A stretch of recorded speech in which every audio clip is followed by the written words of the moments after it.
So we will continue to meditate on the mysteries of God's kingdom. Brother చాలా ఓపికతో మరి sessions తీసుకుంటున్నారు. Last session మరి మొక్క కాదు అది మస్టర్డ్ సీడ్ ఇస్ నాట్, ఇది మొక్క కాదు, దేవుని క్రమం కాదు అనేది నేర్చుకున్నాం. మరి ఈ రోజు కూడా brother is going to continue. So brother, over to you brother. Thank you and welcome you all. And ఈరోజు మన ధ్యానాంశము మత్తయి సువార్త 13వ అధ్యాయం 33వ వచనం. ఆయన మరి ఒక ఉపమానము వారితో చెప్పెను. పరలోక రాజ్యము ఒక స్త్రీ తీసుకొని పిండి అంతయు పులిసి పొంగు వరకు 3 కుంచముల పిండిలో దాచిపెట్టిన పుల్లని పిండిని పోలి అన్నది.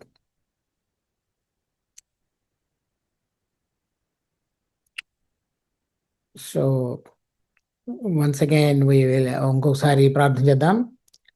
మా జీవం కలిగిన తండ్రి, మరోసారి ఈ వాక్యమును మాకు ఆశీర్వదించండి. మా వాక్యములు సరైన విధంగా దీనిని గ్రహించగలిగేటువంటి జ్ఞానాన్ని, కదలింపును మీరు తీసుకొచ్చి తెరవబడినటువంటి ఆత్మ సంబంధమైన కన్నులతో దీనిని చూడగలిగేటువంటి విధంగా మమ్మల్ని ఉంచండి. తర్వాత పరిశుద్ధాత్మ దేవుడు మా మధ్యలో ఉండి మా అందరికీ పరిచర్యించులాగున ప్రభు మా హృదయాలు తెరిచి ఉంచమని కూడా వేడుకుంటున్నాం. రక్షకుడైన యేసు నామమున అడుగుతున్నాం తండ్రి, ఆమేన్. ఆమేన్, ఆమేన్.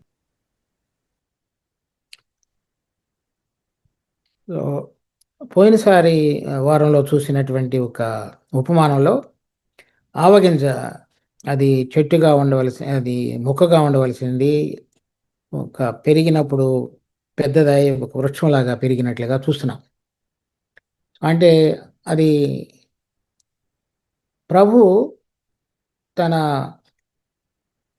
బిడ్డలు స్థానికంగా ఒక ఆత్మ చేత బాప్తిజం పొంది మరి దేవుని యొక్క జీవం కలిగి ప్రభువుకి ఆధీనంలో కూడి రావాలని ప్రతి స్థలంలో కూడా కోరుకున్నాడు.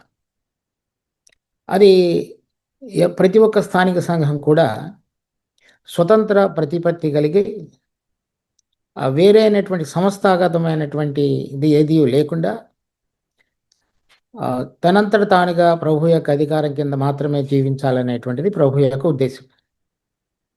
అలా కాకుండా ఒక సంస్థగానో ఒక వ్యవస్థగానో మారినటువంటి ఉదంతాన్ని ఈ ఆవగింజ ఉపమానంలో మనం చూసాం. అది ఎక్కడెక్కడైతే మొట్టమొదటిగా ఈ రోమన్ క్యాథలిక్ చర్చ్ ద్వారా, తర్వాత వచ్చినటువంటి ప్రొటెస్టెంట్ ఉద్యమాలలో మార్టిన్ లూథర్ కానీ, తర్వాత మెథడిస్టులు కానీ, బ్రెదరన్లు కానీ, బ్యాప్టిస్టులు కానీ, అవన్నీ కూడా ఒక పెద్ద వృక్షాలు మారి ప్రపంచమంతటా విస్తరించున్నాయి. దేవుడు సంఘంను అది ఒక స్థానికమైనటువంటి సంఘంగా చూసి వాళ్ళందరూ కూడా ఆత్మలో కట్టబడి ప్రభు యొక్క అధికారం కింద ఉండాలని మాత్రమే కోరుతూ వచ్చాడు. దానికి భిన్నంగా జరిగినటువంటిది ఈ ఆవగింజ ఉపమానంలో మనం చూసాం. దాని ద్వారా జరిగినటువంటి నష్టాలు, తర్వాత దేవుడు కోరుతున్నటువంటి ఉద్దేశాలకు భిన్నంగా పెరగడం మాత్రమే కాకుండా, క్రమం తప్పి పెరగడం మాత్రమే కాకుండా, వేరైన అనేక విషయాలు ఈ ఆకాశ పక్షుల ద్వారా వచ్చి వాలి నివాసం చేయడం ద్వారా ఎంత నష్టం జరిగిందో ఈ సంస్థలన్నిటిని కూడా మనం పరిశీలించినప్పుడు సత్యం నుంచి దూరంగా వెళ్ళిపోయి పైకి బావుగా కనపడుతూ సంఖ్య పెరుగుతున్నప్పటికీ ఎటువంటి దేవుని యొక్క జీవం కలిగి దేవుని కొరకు, దేవుని రాకడ కొరకు, దేవుని యొక్క ఆత్మ సంబంధమైన ఫలముల యొక్క ఫలింపులో జీవించాలో దానికి భిన్నంగా ఉన్నటువంటి సంఘాలను మనం చూస్తాం. సో ఈరోజు మనం చూస్తున్నటువంటి విషయాలలో ఆ విధంగా ఒక కన్ఫెడరేషన్గా, ఒక సంస్థగా మారి ఒక వ్యవస్థగా రూపుదిద్దుకున్నటువంటి సంఘాలన్నిటిలో కూడా దేవుని యొక్క బోధ ఏదైతే సత్యాన్ని ప్రకటించవలసిందిగా ఉందో దానికి భిన్నంగా ఉన్నటువంటిది ఏ విధంగా జరిగిందో ఈ ఉపమానంలో కనబడుతుంది. ఈ ఉపమానంలో మనం చూసినప్పుడు 33వ వచనం మళ్ళా చదువుతున్నాను. పరలోక రాజ్యం ఒక స్త్రీ తీసుకొని పిండి అంతయు పులిసి పొంగు వరకు 3 కుంచముల పిండిలో దాచిపెట్టిన పుల్లని పిండిని పోలి ఉన్నది. సో ఇక్కడ ఒక స్త్రీ ఉన్నది, తర్వాత పిండి, తర్వాత పులిసి పొంగు వరకు దానిని దాచి ఉండగా అది అంతయు కూడా పుల్లని పిండిగా మారి ఉన్నది. సో ఇక్కడ మనం చూస్తున్నటువంటి ఒక స్త్రీ, తర్వాత పిండి, తర్వాత పులవటానికి పెట్టినటువంటి పులుపు, ఈ విషయాలు ఈ పరలోక రాజ్యంతో ప్రభువు పోల్చాడు. అంటే ఏదైతే ప్రభువు దేవుని యొక్క వాక్యం అనేటువంటి దానిని తీసుకొని విత్తి అది ఫలించినట్లుగా చేసి, ఆ ఫలించిన వాళ్ళని రెండవ ఉపమానంలో వేరే చోట నాటి వారి ద్వారా ఈ రాజ్య విస్తరణ కొరకు పనిచేసి ఉన్నాడు. తర్వాత మూడవ ఉపమానంలో ఈ ఆవగింజ ఆ రెండవ ఉపమానంలోనే అది గురుగులుగా కొంతమందిని అపవాది విత్తి ఉన్నాడు. తర్వాత మూడవ ఉపమానంలో ఆ గురుగులుగా విత్తబడిన వాళ్ళు మాత్రమే కాకుండా నామకార్థంగా ఉన్నటువంటి క్రైస్తవులని పిలువబడుతూ దేవుని జీవం పనిచేయకుండా వారి యొక్క సహజమైనటువంటి ప్రకృతి సంబంధమైన జీవంగా పనిచేస్తూ పేరుకు క్రైస్తవులమని చెబుతూ అది లోపల దేవుని యొక్క శక్తిని ఆశ్రయించకుండా ఉంటూ పెరిగినటువంటి సంఘానికి సూచనగా ఉన్న ఆవగింజ. దానిలో ఎటువంటి బోధ ఉన్నది, వారు ఏ విధంగా నడిపించబడుతున్నారు అనేటువంటిది ఈ ఉపమానంలో చెప్పబడింది. సో ఈ పులుపు, ఈ స్త్రీ అనేటువంటిది దేవుని యొక్క వాక్యంలో రెండు రకాలైనటువంటి స్త్రీలుగా చూస్తాం. ఒకటి దేవుని యొక్క సంఘము, రెండవది అపవాది. ఇద్దరు కూడా స్త్రీలుగా పోల్చబడ్డారు. చూడండి, ప్రకటన గ్రంథం 12వ అధ్యాయం మొదటి వచనం. అప్పుడు పరలోకమందు ఒక గొప్ప సూచన కనబడెను. అదేదనగా సూర్యుని ధరించుకుని ఒక స్త్రీ, ఆమె పాదముల క్రింద చంద్రుడును, శిరస్సు మీద 12 నక్షత్రముల కిరీటమును ఉండెను. ఆమె గర్భిణి అయి ప్రసవ వేదన పడుచు ఆ నొప్పులకు కేకలు వేయుచుండెను. అంతటి పరలోకమందు ఇంకొక సూచన కనబడేది. సో ఇక్కడ పరలోకమందు ఒక సూచన మరి ఈ అపోస్తలుడైనటువంటి యోహాను చూస్తున్నాడు. ఆ స్త్రీ గర్భవతిగా ఉంది. గర్భవతి ఒక మగ శిశువును కన్నది. ఆ మగ శిశువు మరి సరాసరి దేవుని సింహాసనం వద్దకు తీసుకొని వెళ్ళబడ్డాడు. తర్వాత ఆ కనినటువంటి స్త్రీ యొక్క స్థితి 13వ వచనంలో ఉంది. ఆ ఘట సర్పము తాను భూమి మీద పడద్రోయబడి ఉండట చూచి ఆ మగ శిశువును కనిన స్త్రీని హింసించెను. అందువలన ఆమె అరణ్యంలో ఉన్న తన చోటికి ఎగురునట్లు గొప్ప పక్షిరాజు రెక్కలు 2 ఆమెకు ఇయ్యబడిను. అచ్చట ఆ సర్పముఖమును చూడకుండా ఆమెకు ఒక కాలములు అర్ధకాలము పోషింపబడును. కావున ఆ స్త్రీ ప్రవాహమునకు కొట్టుకుని పోవలనని ఆ సర్పము తన నోట నుండి నీళ్లు నదీ ప్రవాహముగా ఆమె వెనక వెళ్ళగరక్కని. కానీ భూమి ఆ స్త్రీకి సహకారి అయి తన నోరు తెరచి ఆ ఘట సర్పము తన నోట నుండి రక్కిన ప్రవాహమును మృంగివేసిన. ఇక్కడ చెప్పబడుతున్నటువంటి స్త్రీ సంఘము, మరి కనినటువంటి మగ శిశువు, జయించినటువంటి విశ్వాసులు సరాసరి దేవుని యొక్క సింహాసనం వద్దకు తీసుకుని వెళ్ళబడటం, మిగిలినటువంటి స్త్రీ ఆమె సంతానం భూమి మీద ఉండగా అపవాది పడద్రోయబడిన తరువాత వారికి కలిగినటువంటి శ్రమలు అనేది ఈ అధ్యాయంలో ఉన్న సారాంశం. కానీ వాటి యొక్క వివరణలోనికి మనం వెళ్ళటం లేదు. కానీ ఇక్కడ చెప్పబడినటువంటి స్త్రీ సంఘానికి గుర్తుగా ఉంది. తరువాత ప్రకటన గ్రంథం 2వ అధ్యాయం 20వ వచనం. అయినను నీ మీద తప్పు ఒకటి నేను మోపవలసినది, ఏమనగా తాను ప్రవక్తి అని చెప్పుకొనుచున్న యెజబెలు అను స్త్రీని నీవు ఉండనిచ్చుచున్నావు.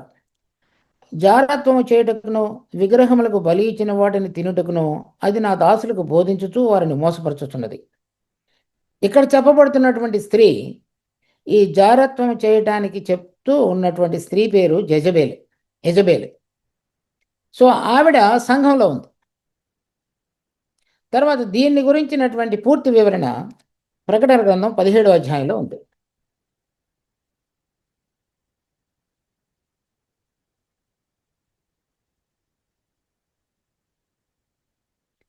3వ వచనం. అప్పుడు అతడు ఆత్మవశుడనైన నన్ను అరణ్యమునకు కొనిపోగా దేవదూషణ నామములతో నిండుకొని 7 తలలు 10 కొమ్ములు ఎర్రని మృగము మీద కూర్చుండిన ఒక స్త్రీని చూచితిని. ఆ స్త్రీ ధూమ్ర రక్త వర్ణములు గల వస్త్రము ధరించుకొని బంగారముతోనూ రత్నములతోనూ ముత్యములతోనూ అలంకరింపబడినదై ఏహ్యమైన కార్యములతో తాను చేయుచున్న వ్యభిచార సంబంధమైన అపవిత్ర కార్యములతోనూ నిండిన ఒక సువర్ణ పాత్రను చేత పట్టుకుని ఉండెను. దాని నొసట దాని పేరు ఇలాగ వ్రాయబడి ఉండెను: మర్మము, వేశ్యలకును భూమిలోని ఏహ్యమైన వాటికిని తల్లి అయిన మహాబబులోను. మరియు ఆ స్త్రీ పరిశుద్ధుల రక్తము చేతను యేసు యొక్క హతసాక్షుల రక్తము చేతను మత్తి ఇల్లుండుట నేను చూచితిని. ఇక్కడ ఇంకొక స్త్రీని చూస్తున్నాం. సో 2వ అధ్యాయంలో చెప్పబడినటువంటి జెజబేల్ అనేటువంటి స్త్రీ యొక్క పూర్తి వివరణ, అంటే పరిపక్వత దశకు చేరినటువంటి స్త్రీ ఈ 17వ అధ్యాయంలో కనబడుతుంది. సో మనం చూస్తున్నటువంటి మత్తయి సువార్త 13వ అధ్యాయంలో చూస్తున్నటువంటి స్త్రీ కూడా ఆవిడ దాన్ని గురించి ప్రభు మాట్లాడుతున్నాడు. సో ఇక్కడ ప్రకటన గ్రంథం మళ్ళా 14వ అధ్యాయంలో చూడండి ఇంకొకసారి. 14వ అధ్యాయం 4వ వచనం: వీరు స్త్రీ సాంగత్యమును అపవిత్రులు కానివారును స్త్రీ సాంగత్యము ఎరగిని వారునయండి గొర్రెపిల్ల ఎక్కడికి పోవును అక్కడికెల్లా ఆయనను వెంబడింతురు. ఇక్కడ చెప్పబడుతున్నటువంటి జయించి పరలోకములోనికి లేవనెత్తబడినటువంటి పరిశుద్ధుల సమూహము వారు స్త్రీని వెంబడించిన వారు కారు అని రాయబడింది. అంటే వాళ్ళు పెళ్లి చేసుకోలేదని అర్థం కాదు. స్త్రీ సాంగత్యమును ఎరగిన వారు అని అంటే ఈ భార్యాభర్తల సంబంధం లేని వారని కాదు. వారు ఇప్పుడు మనం చూస్తున్నటువంటి ప్రకటన గ్రంథం 2వ అధ్యాయంలో చెప్పబడినటువంటి స్త్రీని కానీ 17వ అధ్యాయంలో వివరణలతో చెప్పబడినటువంటి ఈ మహాబబులోను అనేటువంటి స్త్రీని కానీ వెంబడించిన వారు కారు. కానీ గొర్రెపిల్ల ఎక్కడికి వెళ్ళినో అక్కడికల్లా వారిని వెంబడించిన వారని చెప్తున్నాడు. అంటే అక్కడ చూస్తున్నటువంటి రెండు కూడా, ఒకటి దేవుని యొక్క సంఘము, రెండవది మరి దేవునికి వ్యతిరేకంగా ఉన్నటువంటి సంఘంగా పిలువబడుతూ దేవునికి చెందనిదిగా ఉన్నటువంటి వారుగా ఉన్నారు. సో అటువంటి స్త్రీ ఇక్కడ 13వ అధ్యాయంలో కనబడుతున్నది. సో ఆవిడ ఒక స్త్రీ పిండి అంతయు పులిసి పొంగు వరకు 3 కుంచముల పిండిలో దాచిపెట్టిన పుల్లని పిండిని పోలినది. సో ఆవిడ పులుపు తీసుకొని, అంటే పులవటానికి కావాల్సింది తీసుకొని పిండిలో దాచి ఉంచి ఆ పిండి అంతయు కూడా పులవ చేసింది. సో అది పిండి పులవటం అనేటువంటిది తర్వాత స్త్రీ దాచి ఉంచి అన్నటువంటి ఆ పిండిలో ఆ పిండి పులవటం ద్వారా ఆ పులుపు కొంచెం పెట్టడం ద్వారా ముద్ద అంతయు కూడా పిండి అంతయు కూడా పులిగినట్లుగా చేసింది. అది మరి మనం చూసినప్పుడు పుండి పిలిచి రుచికరంగా పులిసినటువంటి విధంగా మారటం అనేటువంటిది మంచిదా లేకపోతే అది మంచిది కాదా అని మనం చూసినప్పుడు చెప్పాలి చెప్పాలి, వింటున్న వాళ్ళు చెప్పాలి. పులిస్తే మంచిది కాదండి. పులిస్తే మంచిది కాకపోతే మరి అప్పుడు ఈ ఈ పులిసినటువంటిది అంతా కూడా ఈ పిండి అదంతా కూడా అప్పుడు ఏమైపోతుంది? అంటే ఆమె పెట్టిందే పులవటానికే కదా, ఆమె దాంట్లో పెట్టింది కూడా పులవటానికే కదా. స్త్రీ పిండి అంతా తీసుకుని పులిసి పొంగు వరకు పెట్టేది. సో ఆ ఇంటెన్షన్ వచ్చేసి కూడా పులవటానికే పెట్టినట్టుందా? ఆ, సో ఆమె అనుకున్నది జరిగింది అక్కడ, అంతే కదా. మరి ఆవిడ అనుకున్నది ఏంటి? అది అప్పుడు పులవాలని కోరుకుంది, పులిసింది. మరి అది మంచిగా జరిగినట్లా మంచిది కానట్లా? అంటే ఆమె దృష్టిలో మంచిదే జరిగినట్లు అది మరి పరలోక రాజ్యానికి సంబంధించిందిగా ప్రభు చెప్పాడు కాబట్టి మనం కూడా అది మంచిదిగా అని చూడాలా లేకపోతే ఎలా చూడాలి? అంటే పులిసిన పిండి ఇప్పుడు మనకి అది దోశలు వేసుకోవడానికి ఎంత పనిచేస్తుందో కానీ మరి పులిసిన పిండి అనేది మనం అంత మంచిగా చూడం కదా ఎక్కడ. మనకి వాక్యంలో పులిసిన పిండి అనేది, పులిసిన పిండి గురించి జాగ్రత్తగా ఉండడని చెప్తారు కదా ప్రభు. మరి కనుక ఇది ఆ స్త్రీ అది మనం పులిసిన పిండి మంచిది కాకపోతే మనం ప్రకటన గ్రంథంలో 2వ అధ్యాయంలో చూసినటువంటి యెజబేలు లేక 17వ అధ్యాయంలో చూస్తున్నటువంటి మహావేశ్య అయినటువంటి బబులోను, వాటికి సాదృశ్యంగా ఉంది ఈ స్త్రీ. సో ఆ స్త్రీ ద్వారా ఈ పులిసినటువంటి పిండి, లేకపోతే ఆ పులియటానికి పెట్టినటువంటిది ఏదైతే ఉన్నదో అది, దాని విషయంలో మనం జాగ్రత్తగా ఉండాలనేటువంటిది ప్రభు ఈ ఉపమానం ద్వారా మాట్లాడే విషయం. సో ఏ విధంగా అయితే పిండి, ఆ పిండిలో పులవటానికి పెట్టబడినటువంటి ఈస్ట్ లేక పులుపు, అది పులియటానికి చేయబడినటువంటిది, ఆ రెండు కూడా ఒకదానితో ఒకటి సరిగా కలిసి పని చేయగలుగుతాయి. అదే ఈ పులుపు వేరే దాంట్లో పెట్టినప్పుడు అది పని చేయలేదు. అది పిండిలో మాత్రమే పనిచేస్తుంది. అది ఆహారానికి సంబంధించింది. తర్వాత ఆ పులిసిన పిండితోటి చేయబడేటువంటిది రొట్టెలు, అంటే అది మనం తినడానికి పనికొచ్చేటువంటిది. అంటే దేవుని వాక్యంలో మనం తినడానికి పనికి రాగలిగినటువంటిది మనం కనుక ఆ విషయాలు దేవుని వాక్యంలో చూసినప్పుడు అది దేవుడు మనకు బోధించినటువంటి బోధ, లేకపోతే దేవుని యొక్క వాక్యం. సో దేవుని వాక్యం యథాతథంగా, అంటే ఉన్నది ఉన్నట్లుగా గనక మనం తినగలిగితే, చూడగలిగితే, వినగలిగి అర్థం చేసుకుని జీవించగలిగితే దానిలో పులుపు లేదు. అలా కాకుండా అది మనిషికి అనుకూలంగా మార్చుకునటానికి విధంగా గనక మనం ఏదైనా కలిపితే, ఆ కలిపినటువంటిది పొంగి విస్తరించి అది పెరుగుతున్నట్లుగా కనపడి మనుషులకు రుచికరంగా గనక మారితే అది మనకు నష్టాన్ని కలిగించేటువంటిది మనం చూడవలసిందే.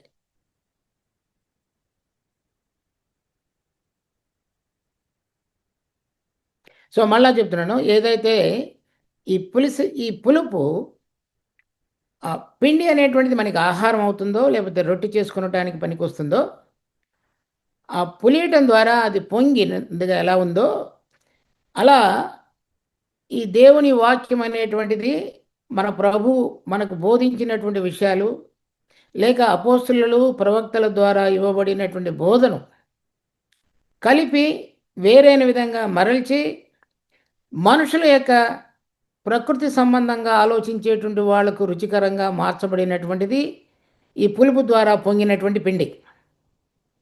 దానిని వాక్యంలో మనం చూడాలి. అది ప్రకృతి సంబంధమైన, సహజంగా ఆలోచించి ఆత్మ లేకుండా ఉండే వారికి రుచికరంగా మారేదిగా ఆ స్త్రీ చేసింది. లేకపోతే దేవుని యొక్క పనిని, దేవుడిచ్చినటువంటి వాక్యాన్ని వేరైన విధంగా మరల్చి చేసేటువంటి బోధకు సాదృశ్యంగా అది ఉంది.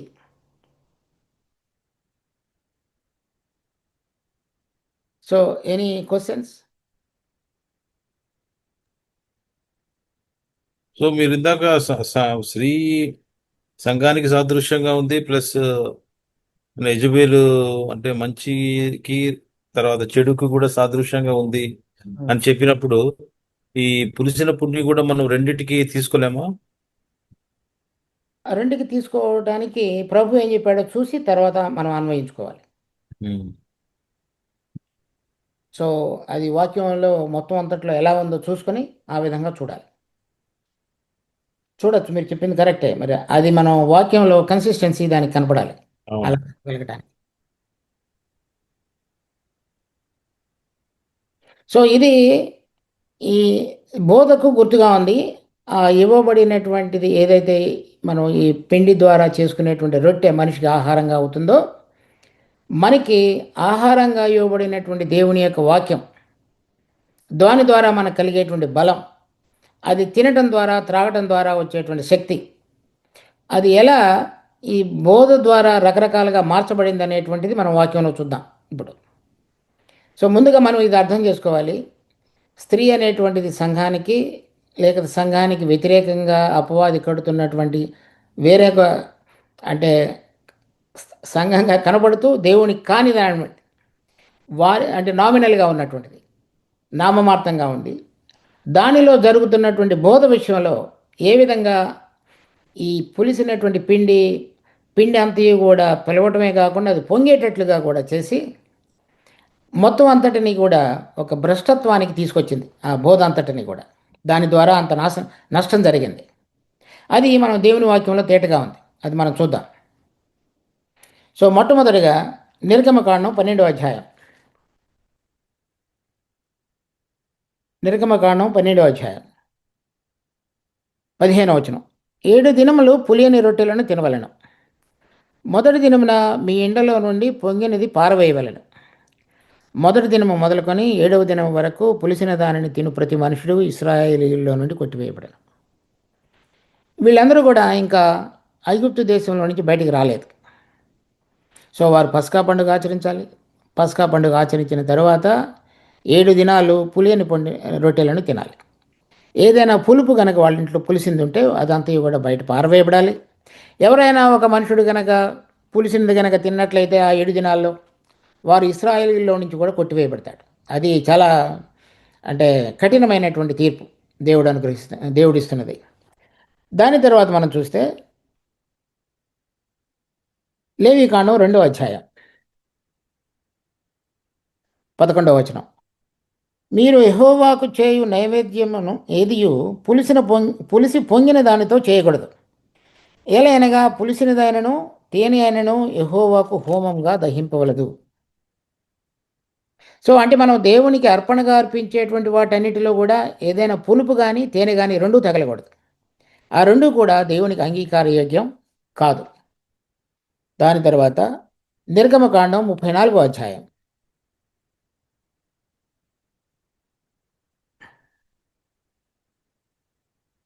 25వ వచనం. నీవు పులిసిన దానితో నా బలి రక్తమును అర్పింపకూడదు. పస్కా పండుగలోని బలి సంబంధమైన మాంసమును ఉదయకాలం వరకు ఉంచకూడదు. సో ఈ బలి అర్పణ కానీ తర్వాత వాళ్ళు చేయవలసినటువంటి పండగలో కానీ ఎక్కడ కూడా పులుపు అనేటువంటిది పులిసిన దానితోటి దేవునికి కానీ వాళ్ళకి కానీ మనుషులకు కానీ దేవునికి కానీ ఇద్దరికి కానీ కుదరదు. అనగా అక్కడ మనం చూస్తున్నటువంటిదిగా ఈ దేవుడికి అర్పించబడేటువంటి విషయాలలో కానీ మనిషి జీవించే విషయంలో కానీ రెండింటిలో కూడా అది కుదరదు అని చెప్తున్నాడు పాత నిబంధనలో. మరి నూతన నిబంధనకు వచ్చేటప్పటికి మత్తయి సువార్త 16వ అధ్యాయం 5వ వచనం నుంచి. ఆయన శిష్యులు అద్దరికి వచ్చి రొట్టెలు తెచ్చుటకు మరచిడి. అప్పుడు యేసు చూచుకొనడి పరిసయ్యులు సద్దూకయ్యులు అను వారి పులిసిన పిండిని గురించి జాగ్రత్త పడుడని చెప్పాను. ఇక్కడ పులిసిన పిండి 2 రకాలైనటువంటి మనుషుల గురించి చెప్తున్నాడు. ఒకళ్ళు పరిసయ్యులు, రెండవది సద్దూకయ్యులు. తర్వాత వాళ్ళు రొట్టెలు అనేటువంటిదిగా అనుకుంటున్నారు. కానీ అప్పుడు ప్రభు చెప్పాడు 11వ వచనంలో, నేను రొట్టెలను గురించి మీతో చెప్పలేదని మీరు ఎందుకు గ్రహింపరు? పరిసయ్యులు సద్దూకయ్యులు అను వారి పులిసిన పిండిని గురించి జాగ్రత్త పడడని చెప్పాను. అప్పుడు రొట్టెలు పులిసిన పిండిని గురించి కాదు కానీ పరిసయ్యులు సద్దూకయ్యులు అను వారి బోధన గురించి జాగ్రత్త పడవలనని ఆయన తమతో చెప్పినని వారు గ్రహించరు. సో ఇక్కడ ప్రభు తేటగా చెప్తున్నాడు, ఈ పులిసిన పిండి అంటే అది రొట్టెలు కాదు కానీ పరిసయ్యులు సద్దూకయ్యులు అనేటువంటి 2 తెగల వారి యొక్క బోధ అని చెప్తున్నాడు. దాని తర్వాత మార్కు సువార్త 8వ అధ్యాయం 15వ వచనం. ఆయన చూచుకున్నడే పరిసయ్యుల పులిసిన పిండిని గూర్చియు హేరోదు పులిసిన పిండిని గూర్చియు జాగ్రత్త పడుడని వారిని హెచ్చరింపగా, వారు తమ యొద్ద రొట్టెలు లేవే అని తమలో తాము ఆలోచించుకునేది. యేసు అది ఎరిగి, మన యొద్ద రొట్టెలు లేవే అని మీరు ఎందుకు ఆలోచించుకున్నారు? మీరింకనూ గ్రహింపలేదా, వివేచింపలేదా? మీరు కఠిన హృదయములు కలవారై ఉన్నారు కారా అని చెప్పుతూ ఆయన ఇక్కడ కూడా వారి యొక్క పరిసయ్యుల యొక్కయు హేరోదీయుల యొక్కయు పులిసిన పిండిని గురించి మాట్లాడుతున్నాడు. దాని తర్వాత లూకా సువార్త 12వ అధ్యాయం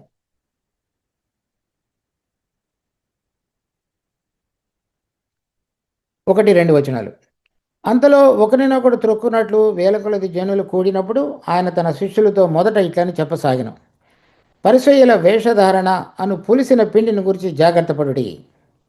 మొరుగైనదేదియు బయలుపరచబడకపోదు, రహస్యమైనదేదియు తెలియబడకపోదు. అందుచేత మీరు చీకటిలో మాట్లాడుకునేవి వెలుగులో వినబడను, మీరు గదుల యందు చెవిలో చెప్పుకున్నది మిద్దెల మీద చాటింపబడను. సో ఇక్కడ మరి పరిసయ్యులతో గురించి చెప్తున్నప్పుడు వాళ్ళ వేషధారణ అనేటువంటి పులిసిన పిండిని గురించి మాట్లాడుతున్నాడు.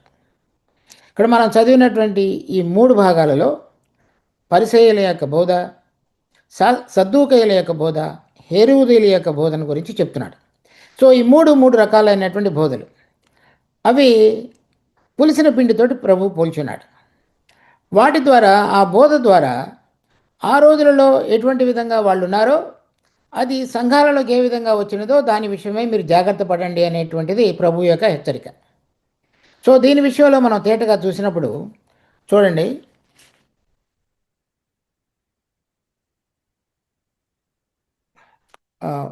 మొదటిగా మత్తయి సువార్త 16వ అధ్యాయంలో పరిసయ్యులు సద్దూకయ్యులు అనే వారి పులిసిన పిండిని వచ్చి, సో పరిసయ్యులు గురించి ఇక్కడ మళ్ళా 12వ అధ్యాయం లూకా సువార్తలో వారు పరిసయ్యుల వేషధారణను పులిసిన పిండి. సో అంటే వాళ్ళు ఏమై యాక్చువల్గా అంతరంగంలో హృదయంలో ఎలా ఉన్నారో బయట వారికి కనబడేటువంటిది వేరు. అది వేషధారణతో కూడినటువంటి జీవితానికి పరిసయ్యులు సాదృశ్యంగా ఉన్నారు. అది వాళ్ళు ఎలా ఉంటారంటే ఆ వేషధారణతో కూడిన జీవితం మత్తయి సువార్త 23వ అధ్యాయం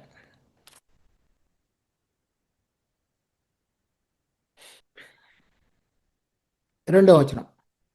మత్తయి సువార్త 23వ అధ్యాయం 2వ వచనం.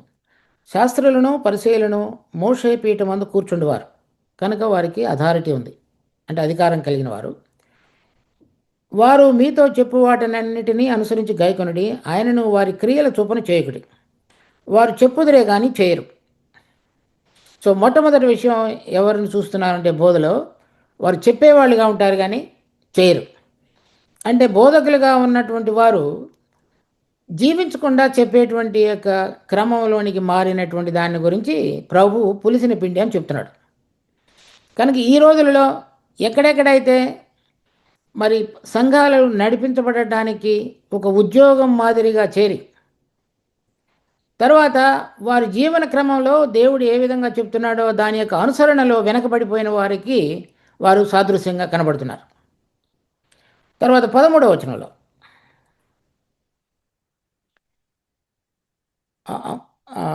సారీ 9వ వచనంలో, మరియు 8వ వచనంలో, మీరైతే బోధకులని పిలువబడవద్దు, ఒక్కడే మీ బోధకుడు, మీరందరూ సహోదరులు, మరియు భూమి మీద ఎవరికైనాను తండ్రి అని పేరు పెట్టవద్దు, ఒక్కడే మీ తండ్రి, ఆయన పరలోకమందున్నాడు. ఇక్కడ ఎంతమంది ఏ విధంగా ఉన్నటువంటి సంస్థలలో వ్యవస్థలలో ఫాదర్ లేకపోతే తండ్రి అని పిలువబడుతున్నారో మనం చూస్తున్నాం. తర్వాత మీరు గురువులను పిలువబడవద్దు, క్రీస్తు ఒక్కడే మీ గురువు. తర్వాత అంటే ఎవరు ఒక మనిషిని ఆధారంగా చేసుకొని వెంబడించేటువంటినప్పుడు అతనిని వీరు గురువుగా అనుసరించేవారుగా ఉన్నారు, అలా చేయొద్దని చెప్తున్నాడు. సో అటువంటి బోధ కలిగినటువంటిది అంతయు కూడా ఈ పులిసిన పిండికి సాదృశ్యంగా ఉన్నదిగా ప్రభు చెప్తున్నాడు. తర్వాత 13-14, అయ్యో వేషధారులైన శాస్త్రులారా పరిసయ్యులారా, మీరు మనుషుల ఎదుట పరలోక రాజ్యము మూయుదురు, మీరు అందులో ప్రవేశించు వారిని ప్రవేశింపనీయరు. ఎందుకంటే వీళ్ళు జీవించరు గనుక, ఎవరైనా జీవించే వాళ్ళుగా ఉంటే వాళ్ళు దాన్ని ఇష్టపడరు, అందుకని వాళ్ళను కూడా ప్రవేశించనీయరు వీళ్ళు. దాని తర్వాత 23వ వచనంలో, అయ్యో వేషధారులైన శాస్త్రులారా పరిసయ్యులారా, మీరు పుదీనాలోను సోపులోను జీలకర్రలోను 10వ వంతు చెల్లించి ధర్మశాస్త్రంలో ప్రధానమైన విషయములను అనగా న్యాయము కనికరము విశ్వాసములను విడిచిపెట్టితిరి, వాటిని మానక వీటిని చేయవలసి ఉండెను. అంటే పైకి కనబడుతున్నవి చిన్న విషయాలు, మెటీరియల్ థింగ్స్, డబ్బు ఇస్తున్నట్లుగా ఇస్తారు, కానీ లోపల వాళ్ళ హృదయాలలో కనికరము విశ్వాసము ప్రేమ మనుషుల పక్షంగా ఉండవలసినటువంటి దేవుని యొక్క హృదయం వారికి దానికి దూరంగా ఉండేవారికి ఉన్నారు. సో అది అంతయు కూడా వేషధారణగా ప్రభు చూస్తున్నాడు. సో అటువంటి క్రమంలోనికి నడిపించబడుతున్నటువంటి బోధ ఏదైతే ఉన్నదో, లేక నడిపించబడుతున్నటువంటి సంస్థాగతమైనటువంటి క్రైస్తవత్వం ఏదైతే ఉన్నదో దాని విషయమై అది పులిసిన పిండితోటి ప్రభు పోలుస్తున్నాడు. తర్వాత 25వ వచనం, అయ్యో వేషధారులైన శాస్త్రులారా పరిసయ్యులారా, మీరు గిన్నెయు పళ్ళెమును వెలుపట శుద్ధి చేదురు కానీ అవి లోపల దోపుతోనూ అజితేంద్రియత్వముతోనూ నిండినవి. అంటే వాళ్ళు పైకి అంతయు కూడా చక్కగా కనపడేటట్లుగా కార్యక్రమాలు, ఇంకా రకరకాలైనటువంటి పనులు అవన్నీ జరిగించుతూ లోపల అజితేంద్రియత్వం, అంటే వాళ్ళు ఇంద్రియ నిగ్రహ శక్తి లేని వారని అర్థం. అంటే వాళ్ళ యొక్క ప్రాణాల యొక్క మనసు కోరికల ద్వారా నడిపించబడేటువంటి వాళ్ళని అర్థం, ఆత్మ ద్వారా కాకుండా. అటువంటి బోధ అంతయు కూడా పరిసయ్యుల యొక్క వేషధారణ బోధతో పోల్చబడింది.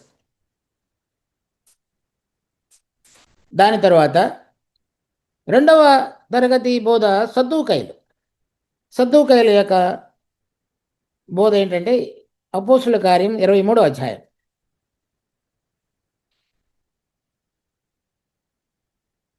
23వ అధ్యాయం 8వ వచనం.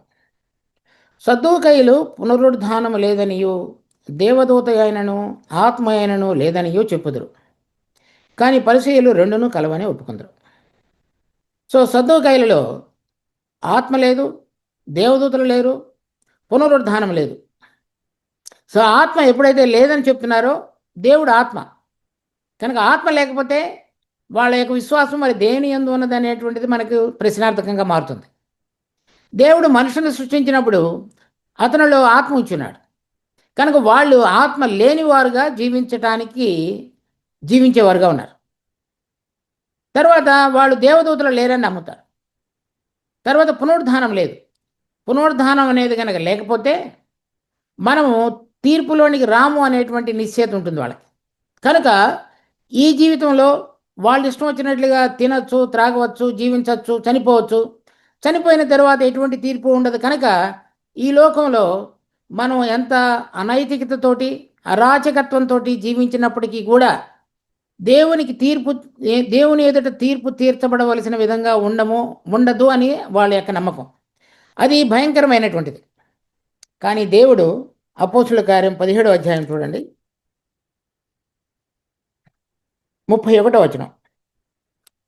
ఎందుకనగా తాను నియమించిన మనుషుని చేత నీతిని అనుసరించి భూలోకమునకు తీర్పు తీర్చబోయేది ఒక దినమును నిర్ణయించున్నాడు.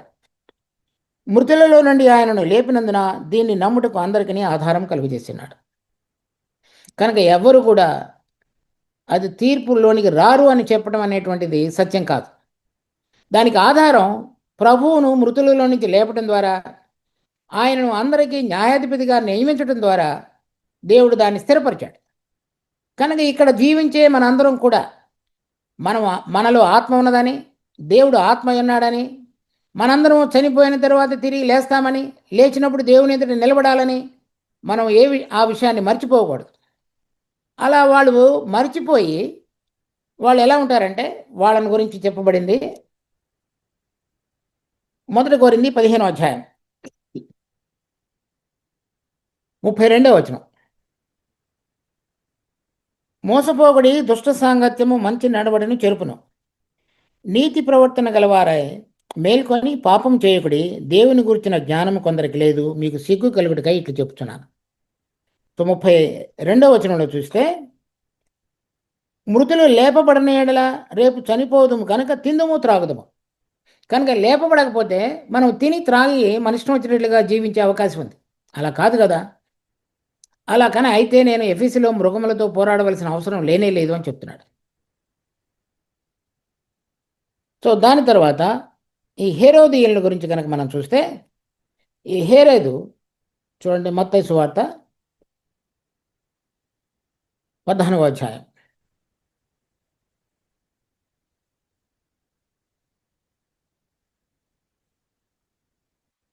3వ వచనం నుంచి.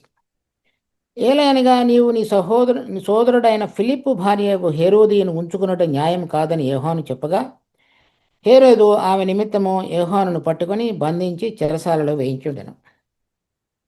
కనుక ఇతడు తన తమ్ముడి భార్యను మోహించి తమ్ముడిని పట్టుకొని తమ్ముడి భార్యను హేరోదుని ఉంచుకున్నాడు. అది న్యాయం కాదని బాప్తిజం యోహాను చెప్పినప్పుడు అతన్ని పట్టుకొని చెరసాలలో వేయించాడు. కనుక ఇతడు శరీర సంబంధంగా మరి శరీరం యొక్క సుఖం కొరకు రాజుగా ఉన్నప్పటికీ కూడా అనైతికతను పాటించిన వాడిగా ఉన్నాడు. దానిని ఖండించినటువంటి వారిని జైల్లో ఉంచి చివరికి అదే అధ్యాయంలో చూసినప్పుడు 8వ వచనంలో అప్పుడు ఆమె తన తల్లి చేత ప్రేరేపింపబడినదై బాప్తిజమిచ్చి యోహాను తలను ఇక్కడ పళ్ళెంలో పెట్టి నాకు ఇప్పించమని అడిగను. రాజు దుఃఖపడినను తాను చేసిన ప్రమాణం నిమిత్తము తనతో కూడా భోజనమునకు కూర్చున్న వారి నిమిత్తమును ఈయన ఆజ్ఞాపించి బంట్రౌతును పంపి చెరసాల్లో ఉన్న యోహాను తలగొట్టించను. సో ఈ హేరోది యొక్క బోధ ఈ శరీర సంబంధంగా శరీరం యొక్క సుఖం కొరకు జీవించి అనైతికతను పాటించి తర్వాత నేర చరిత్రను కలిగిన వాడుగా ఉన్నాడు. అంటే చంపటానికి ఏమాత్రం కూడా సంకోచించకుండా తాను తప్పు చేసి తప్పు అని చెప్పిన వారిని హింసించి జైల్లో ఉంచడమే కాదు, వారిని చంపివేశాడు. సో అటువంటి బోధ కలిగినటువంటిది ఈ హేరోదీయుల బోధ. సో అది రకరకాలుగా సంఘాల్లో వ్యాపించిందని అది కూడా చూద్దాం మనం. దాని తర్వాత ప్రకటన గ్రంథం 2వ అధ్యాయం.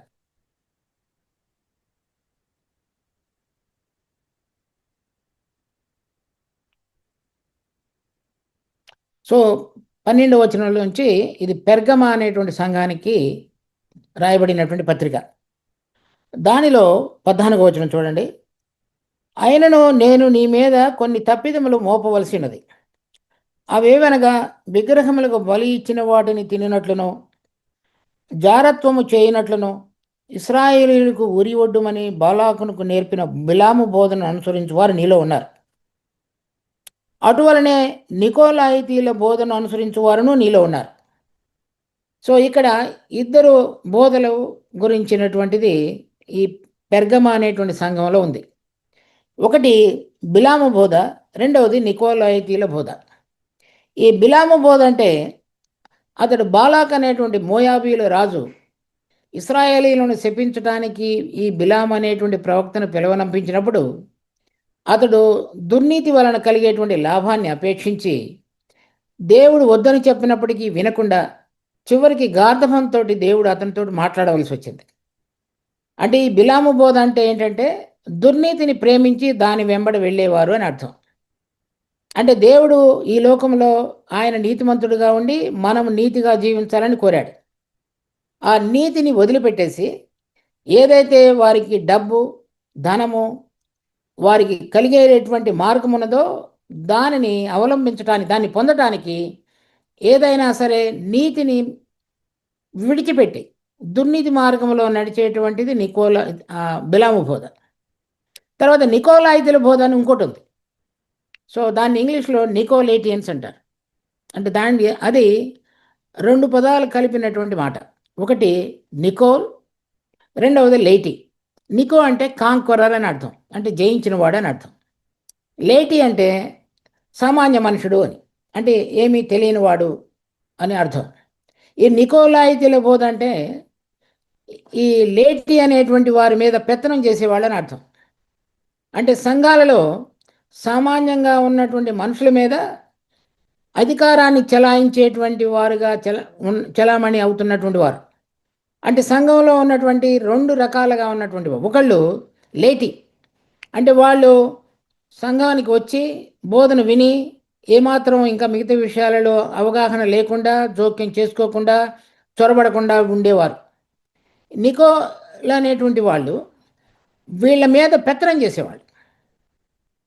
ఆ బోధ వారి మధ్యలోనికి వచ్చింది. సో ఇదంతా కూడా ఏం చెబుతుందంటే సంఘాలలో దేవుని చేత ఏర్పరచబడినటువంటి బిడ్డలందరూ కూడా కూడి వచ్చినప్పుడు వారు పెద్దలు అనేటువంటి బహువచనం, అంటే 2 లేక 3 లేకపోతే 4 అటు సంఘం ఎంతమంది ఉంటే ఎంత అవసరమైతే అంతమంది ఆ విధంగా రాగలిగి వారు వారితో పాటుగా కలిసి ఉండాలి. అంటే పేతురు తోటి పెద్దనైన నేను అంటే మీతో పాటుగా ఉన్నవాడను అని చెప్తున్నాడు. వారు మంద మీద పెత్తనం చేయటానికి కాదు, కానీ వారిని నడిపించడానికి, పోషించడానికి ఆత్మచేత నియమించబడిన వారని అర్థం. అలా కాకుండా వారు పెత్తనం చేసేటువంటి స్థాయికి వచ్చి వీరందరి మీద వారి యొక్క అధికారాన్ని చెలాయించేవారుగా వచ్చారు. ఇప్పుడు సంఘాలలో చూస్తున్నటువంటి తీరు ఆ విధంగా ఉంటుంది.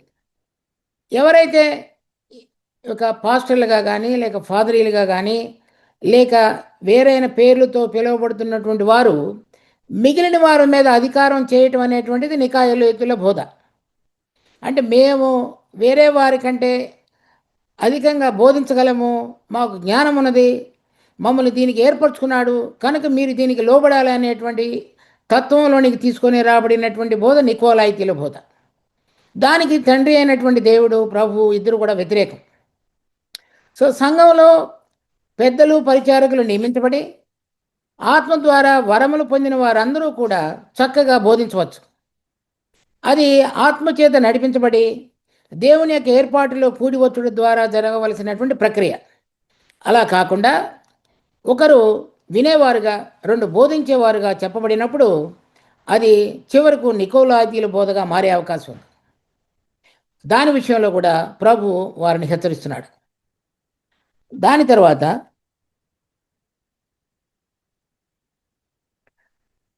ప్రకటన గ్రంథం 2వ అధ్యాయం 6వ వచనం. అయితే ఈ ఒకటి నీలో ఉన్నది, నికోలాయితీల క్రియలు నీవు ద్వేషించుచున్నావు, నేను కూడా వీటిని ద్వేషించుచున్నాను.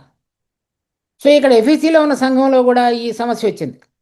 కానీ అక్కడ ఉన్నటువంటి కొంతమంది పరిశుద్ధులు దీన్ని వ్యతిరేకించారు. అంటే జ్ఞానం కలిగిన వారుగా ఉన్నారు. ఇది దేవుని యొక్క క్రమం కాదు. దేవుడు ఏ క్రమంలో అయితే మనందరము కలిసి ఆత్మ యొక్క వరములు పొందిన వారు సంఘంలో పరిచర్య జరిగించాలో దానికి వారు అది చేయాలి, కానీ వేరే వారి మీద పెత్తనం చేయకూడదు అనేటువంటిది వారు ద్వేషించారు. కానీ ఇక్కడ పెర్గమ అనేటువంటి సంఘానికి వచ్చినప్పుడు అలా ద్వేషించలేదు, అది జరుగుతుంది. దాని ద్వారా అది దేవునికి ఇష్టకరమైనటువంటిది కాదు ఆ బోధ.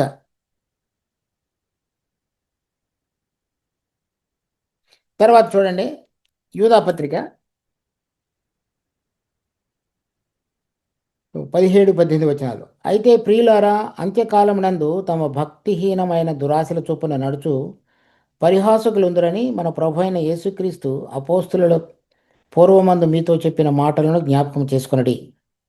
అటివారు ప్రకృతి సంబంధులను ఆత్మలేని వారయుండి భేదములు కలుగు చేయుచున్నారు. సో ఈ విధంగా ఇక్కడ ఆత్మచేత కాకుండా మరి మంచి చెడు అనేటువంటి జ్ఞానం ద్వారా, లేకపోతే సహజ సంబంధమైనటువంటి మనిషి యొక్క స్వభావం ద్వారా ఆలోచించి దేవుని కార్యాన్ని జరిగించడానికి పూనుకున్న వారుగా ఉన్నారు. సో ఈ విధంగా పరిసయ్యులు కానీ, సద్దూకయ్యులు, హేరోదీయులు, నికోలాతీయులు, బిలాము, ఈ రకరకాలైనటువంటి బోధలన్నీ కూడా సంఘాలలో ప్రవేశిస్తాయి. నామకార్థంగా ఉండేవన్నీ చోట్ల ఇవన్నీ విస్తృతంగా చివరకు అంత్యకాలం వచ్చేటప్పటికి జరుగుతాయనేటువంటిది చెప్పబడింది. సో వీరిని గురించి 2వ తిమోతికి రాసినటువంటి 3వ అధ్యాయంలో, 2వ అధ్యాయంలో, తర్వాత 2వ పేతురు రాసినటువంటి పత్రిక 3వ అధ్యాయంలో, 2వ అధ్యాయంలో చక్కగా ఇంకా వివరంగా చెప్పబడింది. సో వాటన్నిటిని గురించి కూడా మీరు తర్వాత కూడా చూడొచ్చు. కానీ ఒక 2 నిమిషాల్లో ఈ మొత్తం ఈ న్యూ టెస్టిమెంట్లో అంటే క్రొత్త నిబంధనలో సంఘాల్లో ఏ విధంగా ఈ బోధన గురించి చక్కగా ప్రవేశించింది అనేటువంటిది అప్పటి కాలంలోనే పేతురు ఏ విధంగా, పౌలు ఏ విధంగా హెచ్చరించాడో మనం చూద్దాం. చూడండి, మొదటిగా రోమాపత్రిక 14వ అధ్యాయం 2వ వచనం. ఒకడు సమస్తమును తినవచ్చునని నమ్ముచున్నాడు, మరి ఒకడు బలహీనుడయ్యండి కూరగాయలనే తినుచున్నాడు. తినువాడు తినని వాని తృణీకరింపకూడదు, తిననివాడు తినువానికి తీర్పు తీర్చకూడదు, ఏలైనగా దేవుడు అతనిని చేర్చుకొనెను. తర్వాత 15వ వచనం, 14వ వచనం. సహజముగా ఏదియూ నిషిద్ధము కాదని నేను ప్రభువైన యేసునందు ఎరిగి రూఢిగా నమ్ముచున్నాను. అయితే ఏదైనా నిషిద్ధమని ఎంచుకుని వానికి అది నిషిద్ధమే. నీ సహోదరుడు నీ భోజన మూలముగా దుఃఖించిన ఎడల నీవికను ప్రేమ కలిగి నడుచుకునివాడు కావు. ఎవని కొరకు క్రీస్తు చనిపోయినో వానిని నీ భోజనము చేత పాడు చేయకము. మీకున్న మేలైనది దూషణ పాలు కానీయకుడి.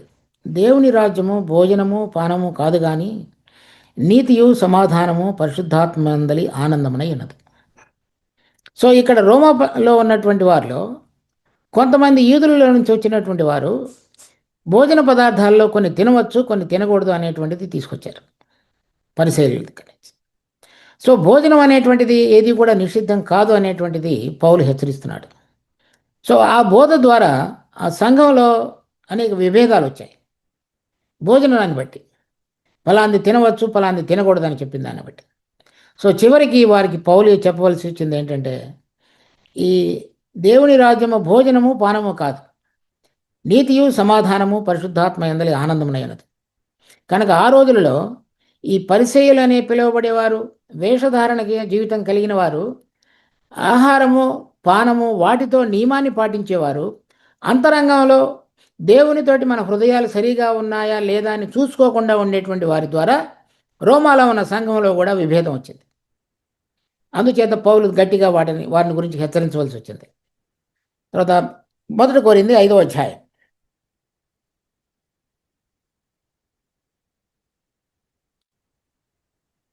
6వ వచనం. మీరు అతిశయపడుట మంచిది కాదు. పులిసిన పిండి కొంచెమైనను ముద్ద అంతయు పులియ చేయనని మీరు ఎరుగరా? మీరు పులిపిండి లేనివారు కనుక క్రొత్త ముద్ద అవుటకై ఆ పాతదైన పులిపిండిని తీసి పారవేయడి. ఇంతేకాక క్రీస్తు అను మన పస్కా పశువు వధింపబడిన కనుక పాతదైన పులిపిండితోనైనను దుర్మార్గతయు దుష్టత్వమును అను పులిపిండితోనైనను కాకుండా నిష్కాపట్యమును సత్యమును పులియని రొట్టెతో పండుగ ఆచరించము. సో ఇక్కడ ఒక సహోదరుడు తన తండ్రి భార్యను ఉంచుకున్నాడు. అలా ఉంచుకునడం అనేటువంటిది ఒక తప్పు అయితే, సంఘంలో ఉన్నటువంటి వారు దాని విషయంలో ఏమి పట్టించుకోలేదు. దాని గురించి వారు ఇక్కడ మనం చూస్తున్నటువంటి 6వ వచనంలో మీరు అతిశయపడుట మంచిది కాదు.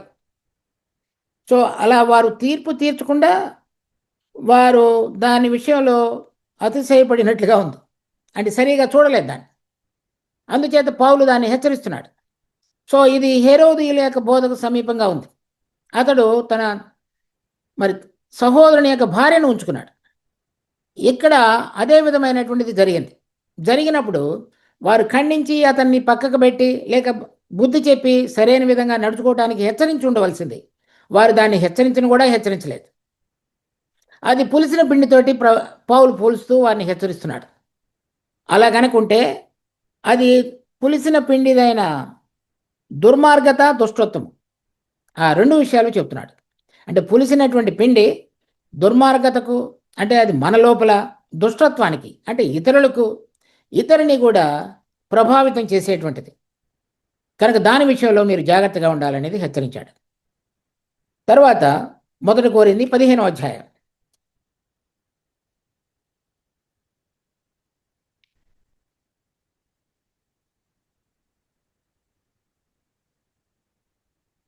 15వ వచనం 14వ వచనం.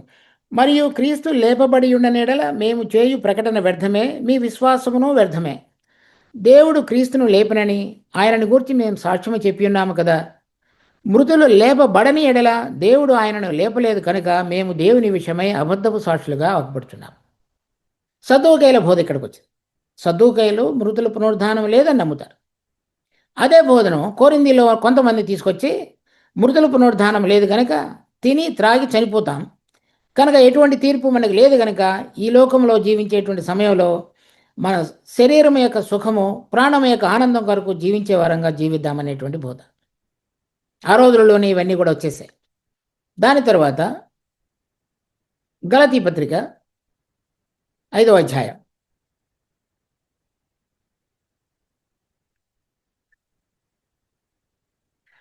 9వ వచనం.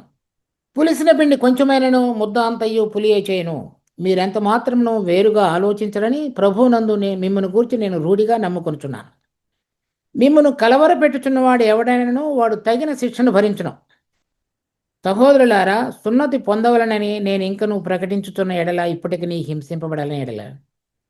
అంటే ఇక్కడ గలతీలో ఉన్న సంఘంలో ఉన్న సమస్య ఏంటంటే, ప్రభు ప్రతిదాన్ని కూడా నూతనంగా మార్చి ఉండగా మరలా పాత నిబంధన అనేటువంటిది, అంటే శరీరము అనేటువంటి దానిలో సున్నతి, తర్వాత ధర్మశాస్త్రానుసారమైనటువంటి క్రియల ద్వారా మనుషులు నీతిమంతులుగా తీర్చబడుట అనేటువంటి బోధన తీసుకొస్తున్నారు. అలా కాకుండా ఇక్కడ 5వ వచనంలో చూస్తే, ఏలయనగా మనము విశ్వాసము గల వారమై నీతి కలుగునను నిరీక్షణ సఫలమగునని ఆత్మ ద్వారా ఎదురు చూస్తున్నాం. సో ప్రభు అనుగ్రహించబడిన బోధ ఆత్మతో మనలో పనిచేయడం ద్వారా మనం నీతిగా జీవించగలగటానికి దేవుడు మార్గాన్ని తెరిచాడు అనేటువంటిది బోధ. ఈ ధర్మశాస్త్రాన్ని పాటించాలనేటువంటి వారు సున్నతి లేక పండుగలు, ఆచారాలు, రోజులు ఇవన్నీ పాటించాలనేటువంటిది వారి ఉద్దేశం. ఆ విధంగా ఆ రోజులలో ఈ ధర్మశాస్త్రానుసారంగా వెంబడించాలని కోరుతున్నటువంటి బోధకుల యొక్క బోధ తీసుకొని రాబడింది గలతీ పత్రికలో, గలతీల సంఘంలో. తర్వాత ఫిలిప్పి 3వ అధ్యాయం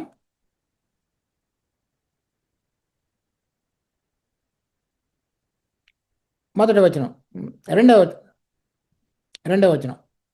కుక్కల విషయమై జాగ్రత్తగా ఉండుడి, దుష్టులైన పనివారి విషయమై జాగ్రత్తగా ఉండుడి, ఈ ఛేదనను ఆచరించు వారి విషయమై జాగ్రత్తగా ఉండుడి.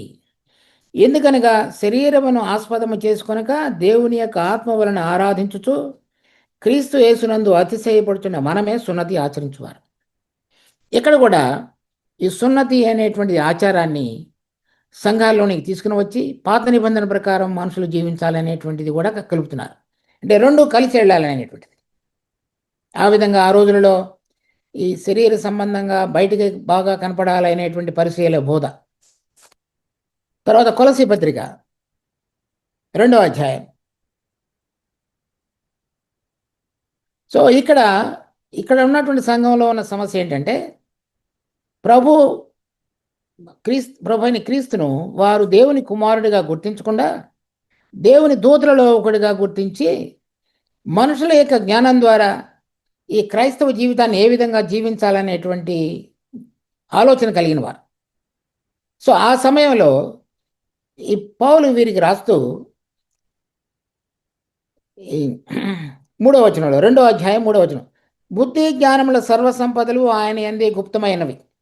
అంటే ప్రభువునందు నిలిచి ఉండి పరలోక సంబంధమైన జ్ఞానం ద్వారా ఆత్మ అనుగ్రహించేటువంటి బుద్ధి ద్వారా నడుచుకునటం కాకుండా మనిషి యొక్క బుద్ధి జ్ఞానం ద్వారా నడిపించబడేటువంటిది బోధ. ఇంకా వారు ఇక్కడ 16వ వచనంలో చూడండి, 2వ అధ్యాయం 16వ వచనం. కాబట్టి అన్నపానముల విషయంలోనైనను పండుగ, అమావాస్య, విశ్రాంతి దినము అను వాటి విషయంలోనైనను మీకు తీర్పు తీర్చ ఎవనికి అవకాశం ఇయ్యకుడి. ఇటువంటి బోధ ఆ కొలసీ సంఘంలోనికి వచ్చింది. తర్వాత వారు ఇవి రాబోవు వాటి ఛాయయే కానీ నిజ స్వరూపము క్రీస్తులో ఉన్నది. అతి వినయాసక్తుడై దేవదూత ఆరాధన యందు ఇచ్చ కలిగి తాను చూచిన గూర్చి గొప్పగా చెప్పుకొనుచు తన శరీర సంబంధమైన మనసు వలన ఊరకు ఉప్పొంగుచు శిరస్సును హత్తుకొనని వాడెవడు మీ బహుమానమును అపహరింపుకునేడు. వాళ్ళకు దర్శనాలు వచ్చి రకరకాలైన చూసి వాటి ద్వారా ఉప్పొంగి దేవునిలో ఉన్నటువంటి ఆత్మ సంబంధమైన జ్ఞానం ద్వారా కాక వాళ్ళకు కలిగినటువంటి దర్శనాల ద్వారా నడిపించబడేటువంటి బోధ. తర్వాత శరీరాన్ని నలగొట్టుకొనడం ద్వారా మనము నిజమైనటువంటి విధంగా ప్రతిదాని మీద జయం పాపం మీద జయం పొందగలుగుతాం అనేటువంటి తలంపు అక్కడ కొలసీలో ఉన్న సంఘంలో ఉంది. ఈ విధంగా రకరకాలైనటువంటివి ఆ రోజుల్లో సంఘాలలో ప్రభు చెప్పినటువంటి పరిసయ్యులు, సద్దూకాయులు, హేరోదీయులు, నికోలాతీయులు, తర్వాత బిలాము బోధ, ఇవన్నీ కూడా రకరకాలుగా వచ్చాయి. సో వాటన్నిటి విషయంలో అవి ఏ విధంగా పెరుగుతున్నాయో మనం చూస్తున్నాం. సో సంఘాలని పిలువబడుతున్న వాళ్ళలో నికోలాయితుల బోధ, లేక లోక సంబంధమైనటువంటి ప్రాస్పారిటీ, అభివృద్ధి, అది సంఖ్య కానివ్వండి, లేక వ్యక్తిగతంగా వారి యొక్క ధనము, లోకంలో ఉన్నటువంటి అనేక విషయాల మీద పెరుగుదల కానివ్వండి, వాటిలో జీవించేవారు. దేవుడు సంఘాన్ని పరలోక సంబంధమైనటువంటిదిగా చూస్తున్నాడు. అక్కడున్న దాని కొరకు మనం జీవించాలని కోరుతున్నాడు. ఆ బోధ కాకుండా ఈ లోకములో ఉన్నటువంటి వర్ధిల్లు చేయుట, అభివృద్ధి, దానిని గురించి బోధించి మనుషులను తప్పుదావ పట్టించేటువంటిది ఈ బిలాము బోధ లాంటిది. సో దాని విషయంలో కూడా జాగ్రత్తగా ఉండాలనేటువంటిది మనం హెచ్చరించబడుతున్నాడు. సో ఈ విషయాలన్నిటిలో కూడా మనం తగు జాగ్రత్త కలిగి ప్రభువు మనందరినీ కూడా పరలోక సంబంధమైన దానికి పిలిచుండగా అక్కడ ఉన్నటువంటి స్వాస్థ్యము, బహుమానము, గృహము, పౌరసత్వము అనే వాటి వైపు నిరీక్షణ కలిగి ప్రభు అనుగ్రహించినటువంటి సత్యము అనేటువంటి వాక్యంలో నిలిచుండి ఎటువంటి మిక్స్ లేక మిశ్రమం లేకుండా ఉన్నట్లయితే అది పులియనటువంటి రొట్టెల వలె మనము దినదినము నిజమైన ఆహారాన్ని తిని ఎదగగలిగేటట్లుగా చేయబడగలుగుతాం. అది ఈ పులిసినటువంటి పిండిని గురించిన ఉపమానం.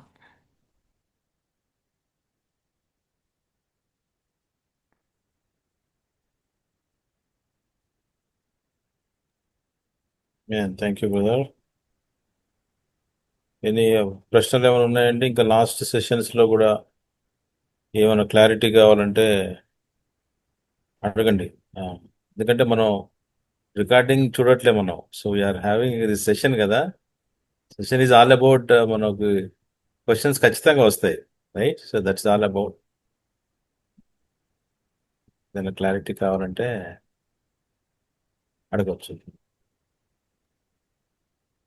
బ్రదర్, లాస్ట్ టైం మీరు చెప్పినప్పుడు లూకాసు వార్త 12వ అధ్యాయంలో చిన్న మంద భయపడకుడి అని చెప్పారు కదా. సో ఆ సందర్భంలో మీరు ఆవగింజ యొక్క ఉపమానం చెప్పినప్పుడు, సో ఉన్నటువంటి క్వశ్చన్ ఏంటంటే, ఈ చిన్న మంద అంటే దానికి ఎంతమంది మాక్సిమం అనేటువంటి నెంబర్ ఏమన్నా పెట్టచ్చా? యూజువల్గా అన్ని సంఘాలు కూడా 10 మంది, 15 మంది, 20 మందితోనే స్టార్ట్ అవుతాయి. సో కానీ కొంతకాలం అయిన తర్వాత వీళ్ళందరూ కూడా గ్యాదర్ అవటం మొదలుపెట్టిన తర్వాత అది లెక్కకు మించినటువంటిది, కొన్నిసార్లు లెక్క పెట్టలేనటువంటి విధంగా అవుతుంది. సో సంఘాలని ఆ విధంగా చూసినప్పుడు ఎక్కడ ఆ చిన్న మంద అనేటువంటి దేవుడు గుర్తిస్తాడు, అలాగే మనం కూడా ఏ విధంగా దాన్ని గుర్తించవచ్చు? ఆ సంఘం చిన్న మంద సంఘమా, లేదంటే ఇప్పుడు ఉన్నటువంటి నికోలైట్ల సంఘమా, లేదంటే మిగిలినటువంటి మన ఇప్పుడు చూసామా పరిశీలు, ఫారిసీస్ కానీ స్క్రైబ్స్ కానీ వీళ్ళందరికి సంబంధించినటువంటి, సో ఏవి ఆ సంఘాల్లో జరుగుతుంది, ఎట్లా దాన్ని గుర్తించగలరు? సో ఈ పౌలు రాసినటువంటి పత్రికలన్నింటిలో కూడా సో మీరు ఒకరినొకరు ప్రేమించండి అని చెప్పాడు. తర్వాత ఒకరి విషయమై ఒకరు భారం కలిగి ఉండండి అని చెప్పాడు. తర్వాత ఒకరికొకరు ప్రార్థన చేయండి అని చెప్పాడు. తర్వాత ఎవరైనా ఒకరు కనుక తప్పు చేస్తే వారిని దారికి తీసుకురావడానికి ఏం చేయాలో అది కూడా చెప్పాడు. సో ఉదాహరణకి 200 మంది ఉన్నారు అనుకోండి ఒక చోట. నేను 200 మందిని ఎరిగి అందరి కొరకు ప్రార్థించడం అనేటువంటిది జరగదు. జరగదు. అంటే ఇది ప్రాక్టికల్గా జరిగే విషయం కాదు. తర్వాత అందరి భారాన్ని నేను కలిగి ఉండి వారిని ప్రేమించగలగటం, అర్థం చేసుకోవటం, వారితో నేను వ్యవహరించటం, అవన్నీ కూడా ప్రాక్టికల్గా జరగవు. అది ఎంతవరకు నేను అందరినీ ఎరగగలను, ప్రేమించగలను, సహించగలను, ప్రార్థించగలను, తర్వాత వారిని మోసుకొని నా యొక్క సహోదరుల వలె వారందరినీ నేను అర్థం చేసుకుని జీవించగలను అనేటువంటి దానికి మన అందరికీ కూడా పరిమితి ఉంది. సో అది నేను 1000 మందితో చేయలేనది, 100 మందితో కూడా కష్టం. సో అది ఈ విషయాలన్నిటినీ నేను వాక్యంలో చెప్పబడినవన్నీ నెరవేర్చబడగలగటానికి పనికి రాగలిగినటువంటి సంఖ్య ఏదైతే ఉన్నదో అది లిమిట్, అంటే అది పరిమితి. అది మీరు 100 మందితో చేయగలిగితే మరీ మంచిది. కానీ 100 మందితో మీరు చేయగలుగుతారా లేనిదని యథార్థంగా మనం పరీక్షించుకున్నప్పుడు మనకు అర్థమవుతుంది. నేను ఇంతమందితో ఈ విధంగా ఇంతమందిని చేయగలను, మిగిలిన వారితోటి ఇది కష్టం అని. అప్పుడు మరి ఎక్కువ మంది ఉంటే ఏం చేయాలనేటువంటి సమస్య వస్తుంది. అప్పుడు ఏం చేయాలంటే దేవుడు దానికి ఒక ప్రిస్క్రిప్షన్, అంటే ఇలా చేయండి అని ఎక్కడ రాయలేదు, కానీ ఇది మాత్రం చెప్పాడు. మీరు ప్రేమించండి, సహించండి, ఓర్చుకునండి, తర్వాత ప్రార్థన భారం కలిగి ఉండండి, ఒకరితో ఒకడు మరి సరైన విధంగా కలిసి ఉండండి, వాళ్ళని స్వీకరించండి. ఆ విధంగా ఉండగలగటానికి పనికి రాగలిగినటువంటిది ఏదైతే ఉన్నదో అది మనం చూసుకొని, అది కుదరనప్పుడు మిగిలిన వారు ఆ స్థానిక సిటీలో వేరే చోట కూడా గ్యాదర్ అవ్వచ్చు. ఇది చేయగలిగి ఇది చేయలేనప్పుడు మనం వేరే చోట కొంతమంది కలిసి రావచ్చు, అక్కడ కూడి రావచ్చు. అప్పుడు అక్కడ కూడా వారు పెరగగలిగే అవకాశం, వీరు కూడా మరలా ఇంకా పెరగగలిగే అవకాశాలు ఉంటాయి. తర్వాత ఆ సంఖ్య అనేటువంటిది ఇప్పుడు నేను అంటే మీరు అలా ఆ సంఖ్యను ఫాలో అవ్వద్దు. నేను ఒక ఉదాహరణ చెప్పగలను. మరి అనేక మంది, వేల మందిలో రొట్టెలు తినటానికి వచ్చినప్పుడు అతను ఒక కుర్రవాడి దగ్గర 5 రొట్టెలు 2 చేపలు ఉన్నప్పుడు వేల మందిలో ప్రభు వారందరికీ భోజనం పెట్టాడు. అప్పుడు శిష్యులకు చెప్పాడు, 50 మంది చొప్పున ఒక్కొక్కరిని కూర్చోబెట్టమన్నాడు. సో 50 మంది కనుక అయితే నేను 50 మందిని గుర్తుపెట్టుకోగలను. 50 మందితో నేను సరైన విధంగా పరిచయంలో ఉండగలను. 50 మందితోటి నేను చక్కగా ప్రేమించడం అనేటువంటిది, ప్రార్థించడం అనేటువంటిది, వారిని సహించడం అనేటువంటిది అవన్నీ చేయగలిగే అవకాశం ఉంది. అంతకంటే తక్కువైతే కూడా పర్వాలేదు.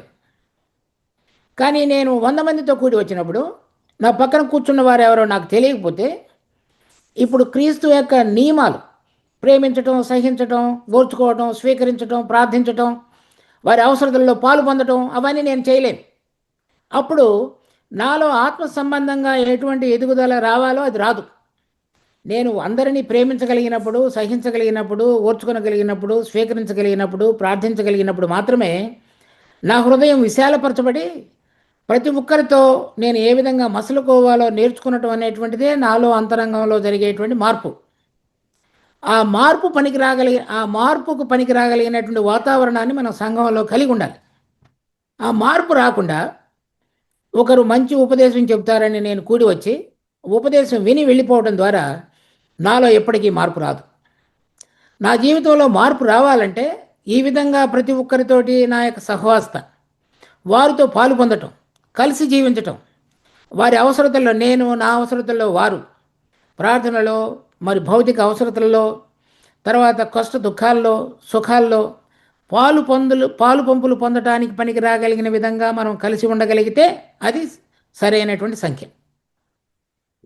అలా మీరు కూడి రాగలిగితే ఇప్పుడు ఏదైతే వందలు వేలల్లో కూడి రావడం ద్వారా పెద్ద పెద్ద మరి భవంతులు కట్టి దానికి సంబంధించినటువంటిది అంతయు కూడా స్థిరపరుస్తూ వారు ఈ లోకానికి చెందిన వారనే దానికి సాదృశ్యంగా కట్టబడుతున్నటువంటి ప్రభు పేరట భవనాలు అవి దేవుని యొక్క సంఘానికి ప్రతీకలు కాదు.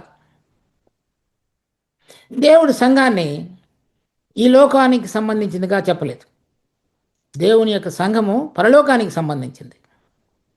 మన యొక్క ఉనికి, అస్తిత్వం, జీవం అన్నీ కూడా పరలోకానికి సంబంధించిందిగా ఉండాలి. ఎప్పుడైతే మీరు ఇక్కడ స్థలాలు, బిల్డింగులు, తర్వాత ట్రస్ట్లు, కమిటీలు, చైర్మన్లు, పొజిషన్స్, ట్రెజరర్స్ అవన్నీ కూడా ఈ లోక సంబంధమైనవి. అవన్నీ మీరు సంఖ్య పెరగడం ద్వారా వచ్చినటువంటి మరి అనానుకూలతలు.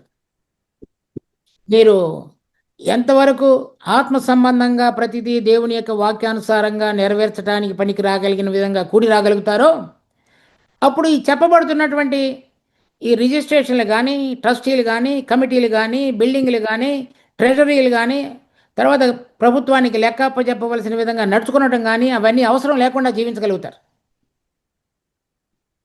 ఎప్పుడైతే అది పెరగాలనేటువంటిది, పెరిగిన తర్వాత దాన్ని స్థిరపరచాలనేటువంటిది, ఎక్కడికి సంబంధించిందిగా జీవించాలనేది కోరుతారో దేవుడి యొక్క పరలోకపు నమూనా నుంచి మనందరం కూడా బయటికి వచ్చేస్తున్నాం. అది దేవుని యొక్క వాక్యం. అది అందరూ అనుకునేది ఏంటంటే మనం పెరిగితే సమస్య ఉందనేది. సమస్య అనేటువంటిది పెరగటంలో లేదు, పెరిగినప్పుడు మనం ఏం చేయాలి అనేటువంటిది ఆలోచించకపోవడం అనేటువంటిది సమస్య. దేవుడు తన ఏర్పాటులో ఉన్న వారందరినీ జతపరచాలనేది కోరుకునటం మంచిది. కానీ మిగిలిన విషయాలు నేను అందరినీ ప్రేమించగలిగి, సహించగలిగి, స్వీకరించగలిగి, ప్రార్థించగలిగటం అనేటువంటిది కూడా నేను చూడవలసిన బాధ్యత. దాని విషయంలో నేను వదిలేసి ఈ సంఖ్యను పెంచుకునడంలో ఉన్నటువంటి ఆసక్తి మిగిలిన వాటిలో లేకపోవడం ద్వారా కలిగినటువంటి నష్టమే ఈ బోధ సక్రమంగా కాకుండా వక్రంగా మారింది.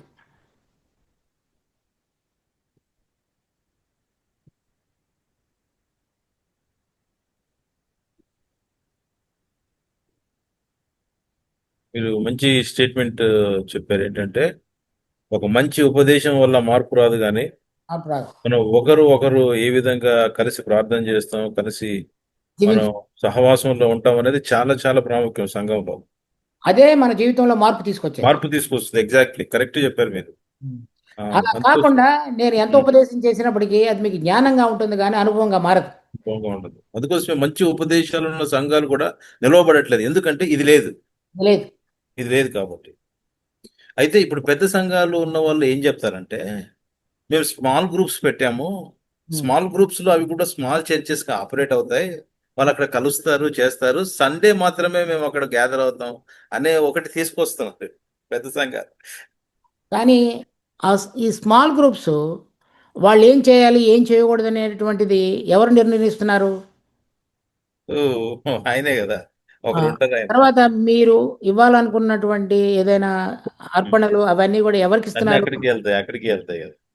మరి అప్పుడు మీరు సంఘం ఇది ఎలా అవుతుంది? సంఘం అవుతుంది. అంటే స్థానికంగా స్వయం ప్రతిపత్తి కలిగి, అంటే autonomous functioning under the authority of the Lord is called the church. And the church is a heavenly entity. It has got no entity in the earth. మనము పరలోకానికి సంబంధించిన బిడ్డలంగా రాబోతున్న దానికి సిద్ధపాటు కలిగి ఈ లోకంతో సంబంధం లేకుండా జీవించేటువంటిది సంఘం. వాళ్ళు కట్టేటువంటి బిల్డింగులు, చేసేటువంటి పనులు ఇక్కడున్నటువంటి దానికి అస్తిత్వాన్ని పెంచుకునేవే కానీ పరలోక సంబంధమైనటువంటి ఉనికి కొరకు పోరాడేవి కావు. అప్పుడు మొత్తం అంతా పోయింది. అప్పుడు దేవుని యొక్క వాక్యానికి భిన్నంగా జరుగుతుంది. అప్పుడు ఎక్కడైతే ఈ లోకంలో ఉన్న దాన్ని స్థిరపరచాలని కోరుతున్నారో, తర్వాత అక్కడ కూడి వచ్చేటువంటి బిడ్డల జీవితాల్లో కూడా, భక్తుల జీవితాల్లో ఈ లోకంలో ఏ విధంగా వారు పెరగాలో, అంటే లోక సంపద కానీ, అభివృద్ధి కానీ, ప్రాస్పారిటీ కానీ, దాని విషయమైనటువంటి బోధ ఉన్నదో అదంతా కూడా దేవునికి వ్యతిరేకం. మీరు మొదట దేవుని రాజ్యమును నీతిని వెతకండి, అది ఫస్ట్ పాయింట్. దేవుని రాజ్యం అంటే ఆయన అధికారం కింద మనందరం కలిసి ఏ విధంగా జీవించాలనేటువంటిది. నేను ఒక్కడిని కాదు, అందరం కలిసి దేవుడు రాజుగా కలిగినటువంటి జీవితాన్ని జీవించాలనేటువంటిది ఆయన యొక్క ఉద్దేశం.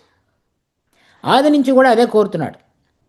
వ్యక్తిగతంగా మనందరం కూడి వచ్చినప్పుడు సంఘం ఆయన అధికారాన్ని గుర్తెరిగి, ఆయన రాజరికాన్ని గౌరవించి ఆయనకి ఇష్టమైనది చేయాలనేటువంటిది సంఘం యొక్క ఉద్దేశంగా ఉండాలి.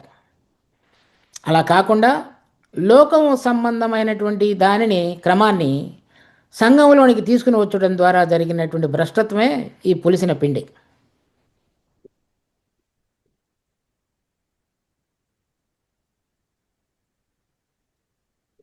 మీరు లాస్ట్ వీక్ చెప్పిన ఉదాహరణలో ఈ మన అపోస్తుల కార్యం 2వ అధ్యాయంలో 3,000 మంది దేవుణ్ణి నమ్ముకున్నారు.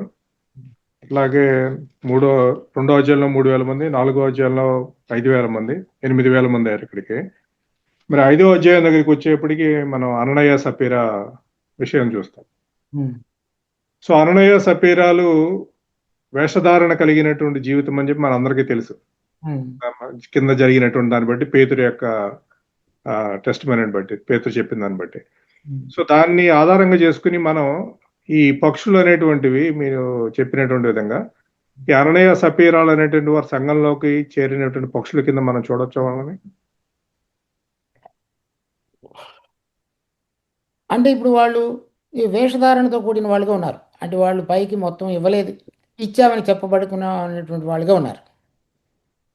సో అది అటువంటిది బోధ రాకుండానే ఆదిమ సంఘాల్లో దేవుడు తన యొక్క కోపాన్ని, లేక అటువంటి వేషధారణ కలిగిన వారిని ఏ విధంగా తీర్పు తీరుస్తాడు అనేటువంటిది ప్రకటించాడు.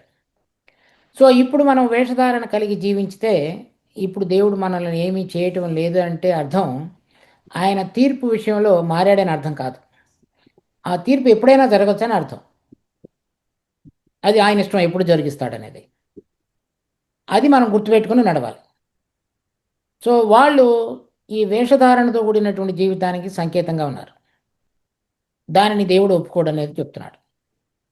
ఆయన యథార్థ హృదయాలను ప్రేమించేవాడు, ఆయన నీతిమంతుడు, నీతి క్రియలు జరిగించే వారిని ప్రేమించేవాడు. కనుక సంఘంలో అటువంటి వాళ్ళు ఆకాశ పక్షులు అంటే వాళ్ళు దేవునికి వ్యతిరేకంగా పనిచేసేవాళ్ళు. ఇతడు దేవుడి నామంలోనే జీవించడానికి ఇష్టపడి మొత్తం అమ్మేశాడు, కానీ ఆ డబ్బులో కొంత దాచుకున్నాడు. కానీ మనుషులు ఎదుట అది మొత్తం అమ్మినట్లుగా ఇవ్వాలన్నట్లుగా ప్రకటించాలని కోరాడు. తర్వాత అతని విశ్వాసంలో ఇది నేను మొత్తం అంతా ఇస్తే దేవుడు నన్ను పోషించుతాడు అనేటువంటి గట్టి నమ్మకం లేకుండా ఉన్నాడు. సో అవి ఈ దుష్టాత్మలకు సంబంధించినదిగా కాకుండా అపనమ్మకానికి, వేషధారణకు గుర్తులుగా కనబడుతున్నాయి. Thank you.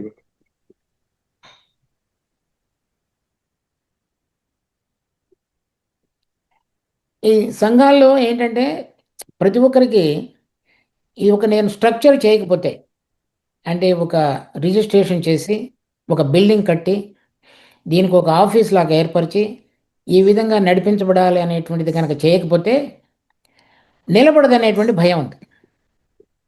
ఎందుకంటే వాళ్ళందరిలో కూడా ఈ దేవుని యొక్క ఆత్మ ప్రభావవంతంగా కొంతమందిని లేపగలడు.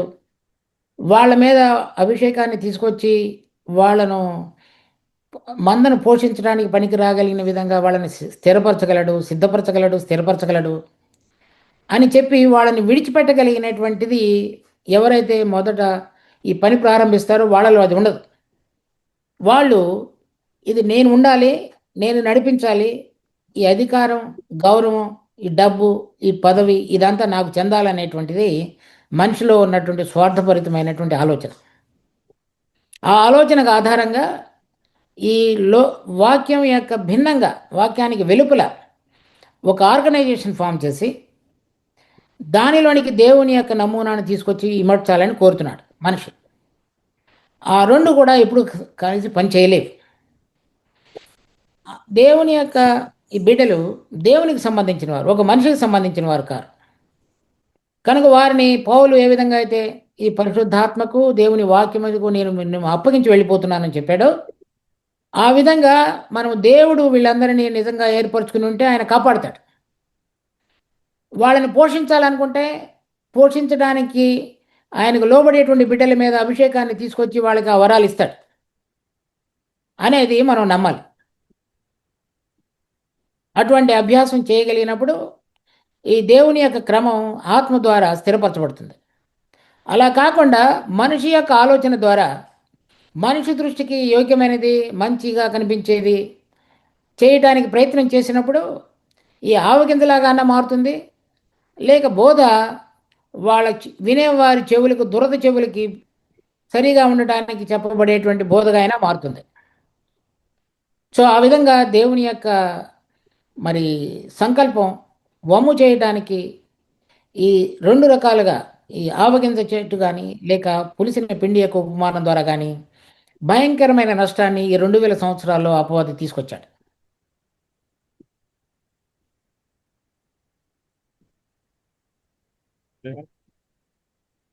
బ్రదర్, ఇందాక మీరు చెప్పిన వాక్యంలో ఒక ప్రశ్న ఏంటంటే, అతి దేవత ఆరాధన ఎందుకు ఇచ్చగలిగి తను చూచిన వాటి వల్ల ఊరక ఉప్పొంగుచు శిరస్సును హత్తుకొనని వాడు మీ కిరీటమును అపహరింప, అంటే అతను అపహరించి అతను పెట్టుకుంటాడా అన్నట్లు మీనింగ్ వస్తుంది కదా అక్కడ.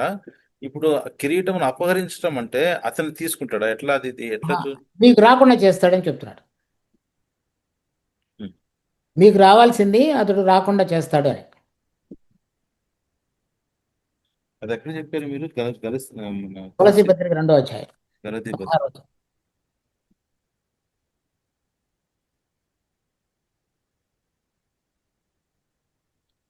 18వ వచనం.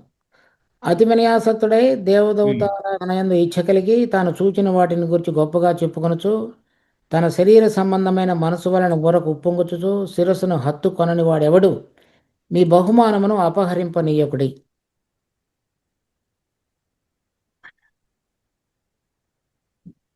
అతడు మీకు రాకుండా చేస్తాడని చెప్తున్నాడు. శిరస్సుకు హత్తుకున్నట్టే క్రీస్తుకు ఏమాత్రం వాళ్ళు ఈ దేవదూత ఆరాధన ఇచ్చగలిగి చూసిన వాటిని ఒప్పుతున్నారంటే ఏదో దర్శనాలు వస్తాయి వాళ్ళకి, వాటి గురించి మాట్లాడతారు, ప్రభువును హత్తుకోరు. అంటే ప్రభు యొక్క అధికారం కింద జీవించడానికి ఇష్టపడరు. ప్రభు యొక్క అధికారం కింద జీవించడం అంటే సిలువను ఎత్తుకొని నడవాలి, అది ఇష్టం ఉండదు. వాళ్ళకి ఇష్టం వచ్చినట్లుగా జీవించడానికి వాళ్ళకి కలిగినటువంటి దర్శనాలు, ప్రత్యక్షత అని లేక ఇట్లా అని దేవుడు అట్లా మాట్లాడాడని లేకపోతే దేవుడి పేరుని తీసుకొని చెప్తుంటారు. అపహరింపకుండా చూసుకోండి అంటే ఏంటి? వాళ్ళకి దూరంగా వాళ్ళు చెప్తున్న బోధకు మీరు దూరంగా ఉండండి, లేకపోతే వాళ్ళ వల్ల మీరు పడద్దని చెప్తున్నాడు. అది ESVలో నో వన్ డిస్క్వాలిఫై యు అని ఉంది. సో తెలుగులో అపహరింపడం అదే మీరు పొందకుండా చేస్తారు వాళ్ళని చెప్తున్నాడు. మీకు రావాల్సిన బహుమానం మీరు పోయేటట్లు మీకు పోయేటట్లు చూస్తారు వాళ్ళని, జాగ్రత్తగా ఉండండి అని చెప్తారు. సో వాళ్ళు ఇంకా 23వ వచనంలో కూడా చెప్తున్నాడు చూడండి, అటువి స్వేచ్ఛారాధన విషయంలోనూ వినయ విషయంలోనూ దేహ శిక్ష విషయంలోనూ జ్ఞాన రూపకమని ఎంచబడుతున్నవే కానీ శరీర ఇచ్ఛా నిగ్రహ విషయంలో ఏమాత్రము ఎన్నిక చేయదగినవి కావు. అంటే అది మీ శరీరాన్ని డిసిప్లిన్ చేసుకోవడానికి వాళ్ళు చెప్పేటువంటి బోధ పనికి వస్తుంది, కానీ మీ కోరికలు మీ వశంలో నుంచి తప్పించుకొని రాకుండా ఉండటానికి పనికిరావు అని చెప్తున్నాడు. అది ఆత్మ దేవుని యొక్క జీవం పనిచేయడం ద్వారా మాత్రమే మన యొక్క కోరికల విషయంలో, మన మనసు విషయంలో మనం జయం పొందగలుగుతాం. మనిషి డిసిప్లిన్ చేసుకోవడం ద్వారా జరిగేటువంటిది హిందూ ధర్మం. కరెక్ట్. అదే కదా, అది యోగా పనికి ఇవన్నీ కూడా ఆ, అవన్నీ అట్లాంటిది వచ్చిందని చెప్తున్నాడు. కొలసీలో అటువంటిది జరుగుతుంది. ఉమ్. సో అది మీరు చేయొద్దు, వాటి బోధకు మీరు వెళ్ళొద్దు. మీరు శరీరాన్ని కఠినపరుచుకునడం ద్వారా మీకేమీ లాభం రాదు, లోపల ఏమి మార్పు జరగదు. ఉమ్. లోపల మార్పు ఆత్మ ద్వారా జరుగుతుంది, ఎగ్జాక్ట్లీ. దేవుని యొక్క జీవం ద్వారా పనిచేయడం ద్వారా జరుగుతుంది. దేవుని జీవం ఆత్మ యొక్క ప్రభావం ద్వారా మనలో పనిచేసినప్పుడు మార్పు జరుగుతుంది. అది కాకుండా మీరు స్వయంగా ఏదో చూశారు, ఏదో అనుకున్నారు, దానికి సంబంధించి మీ శరీరాన్ని నిగ్రహపరచుకోవడానికి ప్రయత్నం చేస్తారు. మీరు కొంతమేరకు చేయగలిగినట్లుగా కనబడతారు, కానీ నిజంగా ఏమీ జరగదు. ఇంకా అది మిమ్మల్ని నష్టానికి దారితీస్తుంది.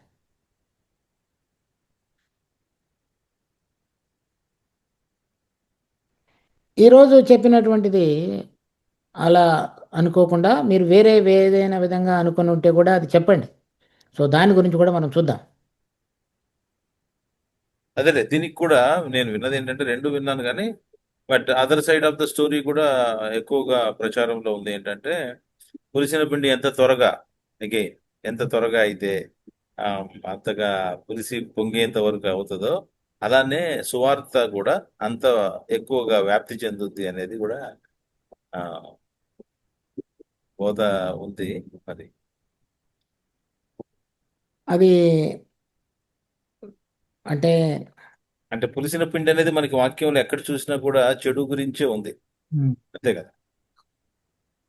అంటే రెండు చోట్ల అది పులిసిన పిండి కూడా ఉంది. ఉమ్. దేవుని యొక్క అర్పణలో ఒకటి కార్పణలో ఉన్నట్టుంది, కరెక్టే. 3వ అధ్యాయం పెంతెకోస్తు దినాన అర్పించేటువంటి అర్పణల్లో పులిసిన పిండితోటి ఉంది, కానీ దానికి వెంటనే బలి అర్పణ ఉంది. ఉమ్. అలాగే లేవికాండం 7వ అధ్యాయం 13వ వచనంలో సమాధానార్థమైన బలి అర్పించేటప్పుడు కూడా పులిని రొట్టె ఉంది, కానీ దానికి వెంటనే బలి అర్పణ ఉంది, రక్తం చిందించబడాలి. ఆ రెండు కూడా మనిషిలో ఉన్నటువంటి పులుపు స్వభావాన్ని గురించి చెబుతూ ఆ మనిషి అంగీకరించబడాలంటే వెంటనే బలి అర్పణ అవసరం అనేది కూడా హెచ్చరించబడింది. అంటే ఏ విధంగా చూసినా సరే ఈ పులిసిన పిండి అనేటువంటిది దేవుని సన్నిధిలో అంగీకారయోగ్యమైనటువంటిదిగా కాదు. తర్వాత ఆయన స్వయంగా పరిసయ్యులు, సద్దూకయ్యులు, మరి హేరోదీయులు, నికోలాతీయులు వీళ్ళందరి బోధన గురించి చెప్పాడు. వాటి వలన వచ్చిన అరిష్టాన్ని రకరకాల విధంగా సంఘాల్లో కనబడింది. కోరింథీలో, కలసీలో, గలతీలో, ఫిలిప్పీలో, ఇవన్నీ కూడా మనకి హెచ్చరికలు. అవన్నీ ఆ రోజుల్లో సంఘాల్లో జరుగుతున్నాయి. ఈ రోజుల్లో వేరైన రూపంలో అవన్నీ కూడా బయలుపడుతున్నాయి. ఎప్పుడైతే ఈ సంఘం అనేటువంటిది పరలోక సంబంధమైన దాన్ని, మన యొక్క స్థిర నివాసం పౌరసత్వం పరలోకంలో ఉంది, దాని కొరకు దేవుడు మనం పిలుచుకున్నాడు, దాని కొరకు మనం జీవించాలనేటువంటిది మనం గ్రహించకుండా ఇక్కడున్న వాటితోటి మనం పోరాడి, ఇక్కడున్నటువంటి ప్రభుత్వాలతోటి అధికారులతోటి మన హక్కుల కొరకు పోరాడటం అనేటువంటిదే దేవునికి విరుద్ధమైనది. ఆయన మార్చాలనుకుంటే నేను కనుక అడిగితే తండ్రి will he not send the legion of army, కానీ ఇక్కడ ఉన్నటువంటి వీళ్ళందరూ ఇప్పుడు క్రైస్తవులని పిలువబడేవారు వాళ్ళ హక్కుల కొరకు పోరాడుతున్నారు. అది దేవుని యొక్క వాక్యానికి విరుద్ధం.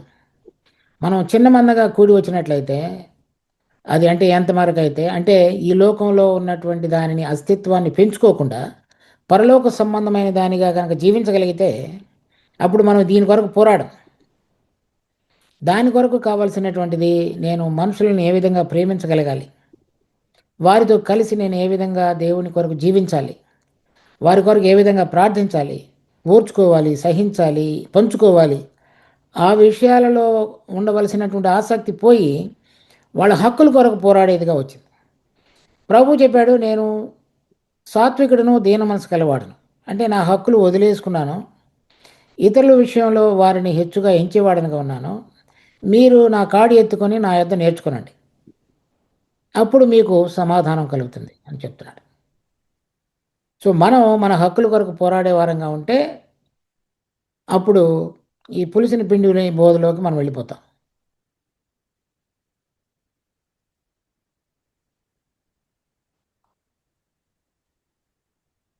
Brother, ఆ, even though if so many people are gathering, do not have the kingdom messages like this, living together, sharing, praying together, but still, if God's chosen people are there, or if people they love God and they want the desire when they saved, and definitely God will bring them out of that crowd, and he can talk to them and he can bring that this type of situations, isn't it? అంటే ఎవరైతే చూడండి, 1 యోహాను 2వ అధ్యాయం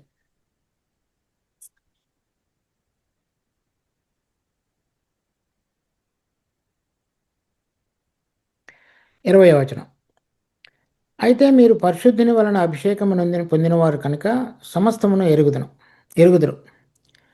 అంటే ఎవరైనా నిజమైన విధంగా దేవుని చేత పిలువబడి దేవుని యొక్క వాక్యాన్ని శ్రద్ధగా గమనిస్తూ వెతుకుతున్నట్లయితే వారికి ఆత్మ తెలియపరుస్తాడు వాళ్ళు ఎక్కడ ఉంటున్నారో అది సరైనదిగా లేదు అనేది, లేకపోతే ఉంది అనేటువంటిది. వాళ్ళ గమనానికి తీసుకొచ్చినప్పుడు వాళ్ళు దానిని అనుసరించే వారుగా ఉంటే వారిని ఎక్కడైతే సత్యం ఉన్నదో లేకపోతే సత్య మార్గంలో నడవగలగటానికి అవకాశం ఉందో అక్కడికి వాళ్ళని నడిపిస్తాడు. దాని తర్వాత యోహాను సువార్త 7వ అధ్యాయం 17వ వచనం. ఎవడైనాను ఆయన చిత్తము చొప్పున చేయ నిశ్చయించుకుని ఎడల ఆ బోధ దేవుని వలన కలిగినదో లేక నా అంతట నేనే బోధించుతున్నానో వాడు తెలుసుకున్నాడు. కనుక ఎవరైనా దేవుని చిత్తం చేయాలి అనుకునగా కోరుతున్నట్లయితే వాళ్ళకి వెంటనే అర్థమవుతుంది ఎవరైనా చెబుతుంటే అది సరైందా కాదా అనేది. తర్వాత యోహాను సువార్త 10వ అధ్యాయం 4వ వచనం. మరియు అతడు తన సొంత గొర్రెలన్నిటినీ వెలుపలికి నడిపించినప్పుడెల్లా వాటికి ముందుగా నడుచును. గొర్రెలు అతని స్వరము ఎరుగును గనుక అవి అతనిని వెంబడించడం. అన్యుల స్వరము అవి ఎరగవు గనుక అన్యుని ఏమాత్రమును వెంబడింపక వాని యొద్ద నుండి పారిపోవునని మీతో నిశ్చయముగా చెప్తున్నారని. కనుక ఎవరైతే ఆయనకు గొర్రెల కాపరిగా ఉంటారో చూసుకుంటారో వాళ్ళకి వెంటనే అర్థమవుతుంది, ఇప్పుడు నేను మరి వెంబడించేది వింటున్న స్వరం అన్యునిదా లేకపోతే కాపరిదా అని. అంటే ఎవరైనా సరే నేను దేవుని చిత్తం చొప్పున చేయాలనుకునే వాళ్ళందరికీ కూడా పరిశుద్ధాత్మ యొక్క అభిషేకం నిలిచి ఉంటుంది కాబట్టి వాళ్ళందరూ గ్రహించగలుగుతారు. ఎవరికైతే ఇష్టం లేదో వారికి మీరు చెప్పినా ప్రభు చెప్పినా వినరు వాళ్ళు. చూడండి యోహాను సువార్త 8వ అధ్యాయం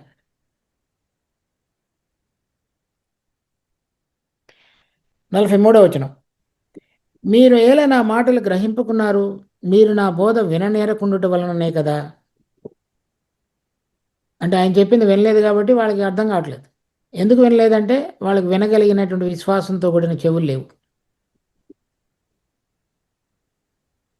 సో ఎవరైనా వినాలి అనుకుంటే, చెయ్యాలి అనుకుంటే దేవుడు వాళ్ళందరినీ కూడా సత్యంలోనికి నడిపిస్తాడు, నడిపించే మార్గాన్ని తెరుస్తాడు. ఎవరికైతే ఇష్టం లేదో, చేయకూడదో, ఇది పర్వాలేదు అని అనుకుంటారో వాళ్ళని దేవుడు ఏం చేయడు.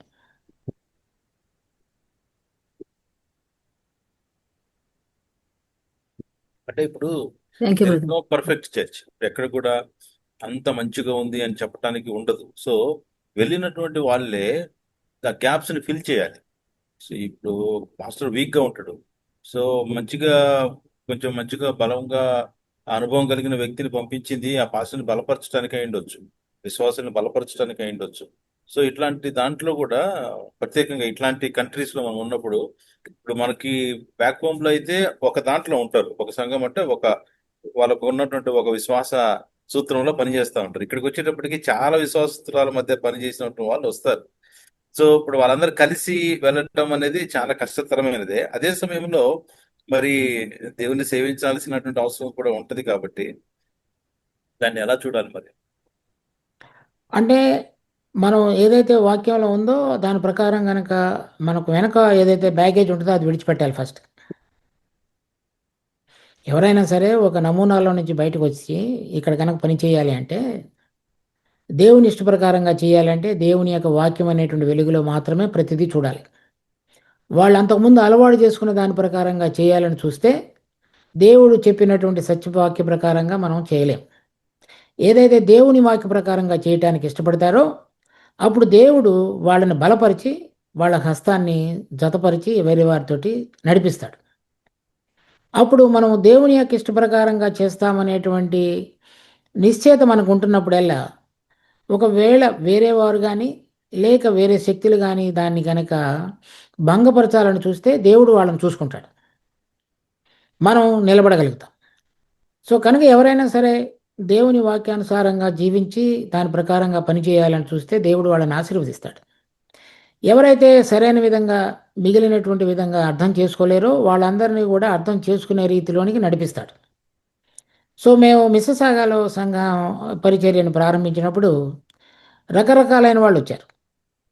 అంటే ఈ లూథరన్ వాళ్ళు వచ్చారు, మెథడిస్ట్ వాళ్ళు వచ్చారు, తర్వాత సిఎస్ఐ వాళ్ళు వచ్చారు, ఇంకా సిఎన్ఐ వాళ్ళు వచ్చారు, తర్వాత బ్యాప్టిస్టులు వచ్చారు, తర్వాత ఇంకా వేరే అంటే గాస్పుల్ హాల్ అని అసెంబ్లీ అని అట్లా రకరకాలైన వాళ్ళందరూ వచ్చారు.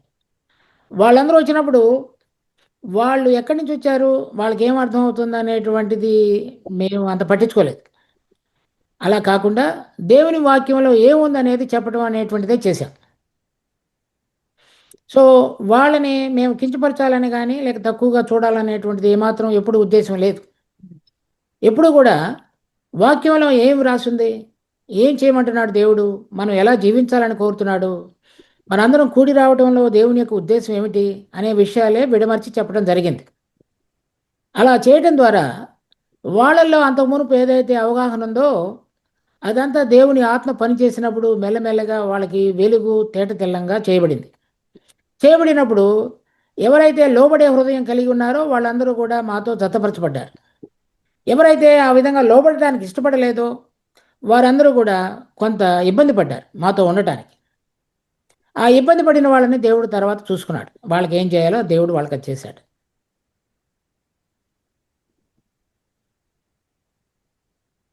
కనుక వాళ్ళు ఎక్కడి నుంచి వచ్చారనే దానికంటే దాని మీద మనం కాన్సన్ట్రేట్ చేసే బదులు మనం వాక్యానుసారంగా ఏ విధంగా జీవించాలి బోధించాలి అనేది కనుక మనం నిలబడితే దేవుడు మిగిలిన వాళ్ళ హృదయాలలో కూడా ఇది సత్యం కదా అనేటువంటి భావనలోనికి తీసుకొచ్చి వాళ్ళని కూడా స్థిరపరుస్తాడు.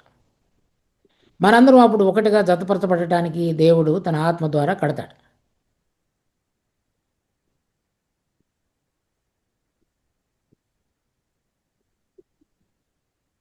అలా కాకుండా వెళితే ఎవరు ఏ బ్యాక్గ్రౌండ్ నుంచి వచ్చారో వాళ్ళందరినీ మనం ప్లీజ్ చేయాలంటే చాలా కష్టం. సో ఒకళ్ళు ఇలా చేయాలంటారు, ఒకళ్ళు అలా అంటారు, అప్పుడు చాలా కష్టం అవుతుంది. కనుక మన బేసిస్ అనేటువంటిది దేనికి ఆధారంగా ఇది నడిపించబడుతుంది అనేటువంటిది అందరికీ ఒకటే ఆధారం ఏంటంటే దేవుని యొక్క వాక్యం, ఆత్మ ద్వారా నడిపించబడటం ఆ వాక్యానుసారంగా. ఆ రెండిటిని ఎవరు తృణీకరించలేరు. ఎవరైనా దాన్ని ఎదిరించితే దేవుడు వాళ్ళని చూసుకుంటాడు.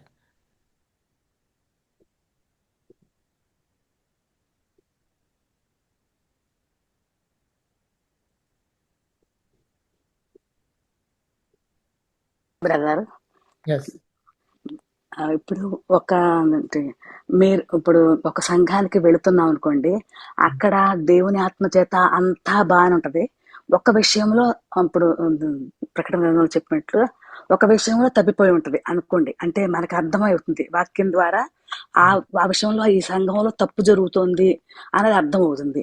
అప్పుడు సంఘాన్ని విడిచిపెట్టి మళ్ళీ వేరే సంఘానికి వెళ్ళాం అనుకో, అక్కడ ఇంకొక తప్పులో ఉంటుంది. అంటే మిగతా కొన్ని మంచిగానే ఉంటాయి, ఇంకొక దాంట్లో వాక్యానుసారంగా ఉండదు. అప్పుడు అప్పుడు ఎలాగా అనేది మరి ఏ సంఘంలో ఉండాలి, మరి అందరూ పర్ఫెక్ట్ గా లేరు కదా మరి అనేది అన్నప్పుడు మనకి ఎట్లా దాన్ని ట్రీట్ చేయాలి.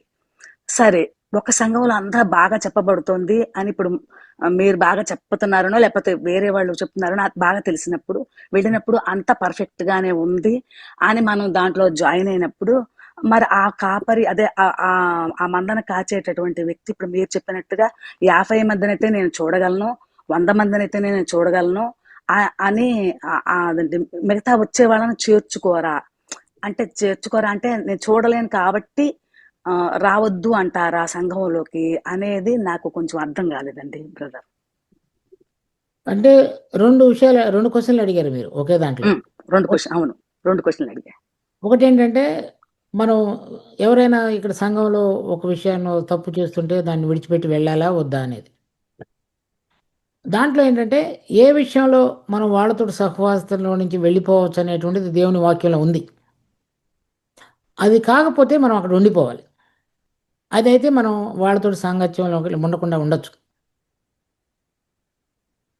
సో కొన్ని విషయాలు దేవుని వాక్యంలో ఆ విధంగా చెప్పబడ్డాయి కొన్ని చోట్ల. అవి అవి కనుక జరుగుతుంటే వాళ్ళతోటి సాంగత్యం చేయవద్దని ప్రభువు చెప్పాడు. సో అక్కడ సంఘంలో జరుగుతున్న విషయాలు ఆ వాక్యంలో దేని విషయంలో అయితే మనం వాళ్ళతో సాంగత్యం చేయవద్దని చెప్పాడో అవి కనుక సరిగా అలా ఉంటే మీరు అక్కడ నుంచి బయటికి వెళ్ళొచ్చు. లేకపోతే మీరు బయటికి వెళ్ళడానికి వీల్లేదు, మీరు అక్కడే ఉండాలి. ఎందుకంటే దేవుడు మిమ్మల్ని అక్కడ జతపరిచాడు కాబట్టి అక్కడ ఉండండి. సో అలా మీరు ఆ నిర్ణయం అనేటువంటిది దేవుని యొక్క వాక్యం యొక్క వెలుగు ఆధారంగా తీసుకోవాలి. తర్వాత రెండవ ప్రశ్న, మరి 100 మంది వస్తే మీరు వాళ్ళని తీసుకొని వద్దని చెప్తారా అంటే అలా చెప్పలేము. కానీ ఎవరైతే పెద్ద అనేది ఇప్పుడు ఒకళ్ళు ఉండకూడదు. ఇప్పుడు 3, 4 అనేది పెద్దలు కనుక ఏ ఒక్క మనిషి సంఘం అంతటిని గురించినటువంటి నిర్ణయాన్ని తీసుకోకూడదు. అది దేవుని యొక్క వాక్యానికి విరుద్ధం.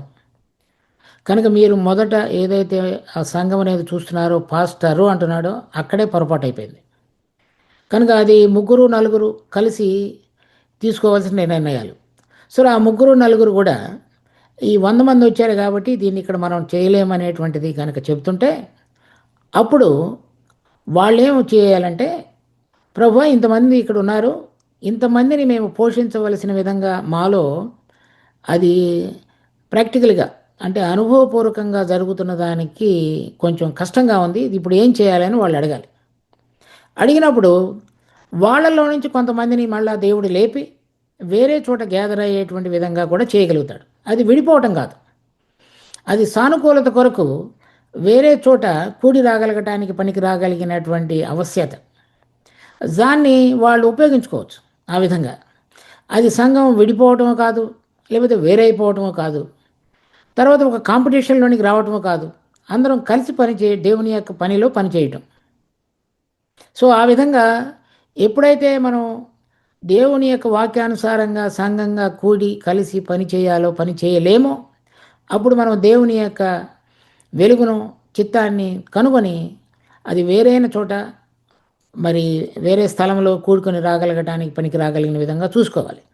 అలా చూసుకుంటున్నప్పుడు ఈ ప్రేమించడం అనేటువంటిది తర్వాత వేరైన విధంగా తర్వాత ఓర్చుకొనటం, సహించటం, పాలు పొందటం, ప్రార్థించటం ఇవన్నీ కూడా మనం చేయగలగాలి. అన్నీ చేయగలిగినప్పుడు మాత్రమే మనలో ఎటువంటి విధమైన ఆత్మ సంబంధమైన వృద్ధి కలగాలో అది కలుగుతుంది, లేకపోతే వృద్ధి రాదు.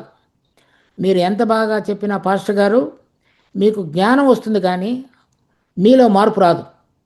మీకు మార్పు రావాలి అంటే మీరు వినినటువంటి జ్ఞానాన్ని అనుభవంగా మార్చుకొనడానికి మీరు లోబడి దేవుని ప్రేమించి దేవుని బిడ్డలను ప్రేమించగలిగినప్పుడు మాత్రమే మీకు ఆ వృద్ధి కలుగుతుంది. అది కలిగి రావడానికి పనికి రాగలిగిన విధమైనటువంటి వేదికే సంఘం. ఆ సంఘంలో ఇలా కొంతమంది మాత్రమే, అంటే మనం ఎంతవరకు చేయగలమో అంతవరకు పరిమితి కలిగినటువంటి వారుగా కూడి వచ్చినప్పుడు ఇప్పుడు చెప్పబడుతున్నటువంటి ఈ విషయాలన్నీ కూడా నెరవేర్చబడగలగటానికి పునాది వేయబడుతుంది. అది మనం చూసుకోవాలి. దానికి మించినటువంటి దానిలోనికి మనం వెళ్ళిపోతే అవి ఆ సంఖ్య పెరగటం అనేటువంటి దానిలో ఉంటే సంతోషం, కానీ లోపల అప్పటికే ఉన్నటువంటి వారు ఎదుగుదల లేకుండా ఉండేటువంటి దాంట్లో ఉండిపోతారు. పుట్టిన పిల్లలు చూడండి, వాళ్ళు ఎదగటం లేదనుకోండి, తల్లిదండ్రుల హృదయాలు ఎంత వేదనతో ఉంటాయి. అలా పరలోకపు తండ్రి కూడా మన పక్షంగా ఉంటాడు, మనం ఆత్మ సంబంధంగా ఆయన యొక్క పోలిక సారూప్యంలోనికి గనక రాలేకపోతే. అలా పోలిక సారూప్యంలోనికి రాగలగటానికి పనికి రాగలిగినటువంటి వాతావరణాన్ని కల్పించవలసిన బాధ్యత సంఘ కాపురులందరి మీద ఉంది. కనుక సంఖ్య అనే దానికంటే గురి మనం కలిసి ఏ విధంగా దేవుని యొక్క నియమాన్ని చక్కగా పాటించాలనే దాని మీద మనం గురి పెట్టాలి. ఆ పాటించలేనప్పుడు దేవుడు తనకు వేరైన దాన్ని మనకి చూపిస్తాడు. ఇప్పుడు సంఘాలు ఏం చేస్తాయంటే ఎక్కువ మందిని కూర్చుకొనడానికి చేసే ప్రయత్నం, కలిసి దేవుని యొక్క వాక్యం మన అందరిలో ఏ విధంగా నెరవేర్చబడాలనే దాని మీద ప్రయత్నం లేదు. అందువల్ల జరుగుతుంది ఈ నష్టం.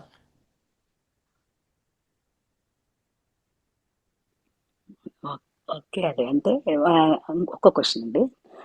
అదండి, ఇప్పుడు సంఘం విస్తరించబడిన తర్వాత మరి సొలొమోను మందిరం కట్టారు కదా, అదే మందిరం కట్టబడింది కదా, అక్కడ ఒక కప్పు కింద కూర్చోండి. ఇప్పుడు మనం కూడా 10 మంది కానీ, 50 మంది కానీ, 100 మంది కానీ, 2000 మంది కానీ, 10,000 మంది కానీ ఒక చాట గ్యాదర్ అవ్వాలి అంటే ఒక సంఘ నిర్మాణం కావాలి కాబట్టి చేస్తున్నాము అంటారు అనుకోండి. అప్పుడు దానికి ఏంటి మరి అంటే మరి నిర్మాణం కావాలి అంటే వద్దని చెప్పడానికి అంటే అట్లా ఉండడం తప్పంటారా అనేది నాకు కొంచెం అర్థం కాల.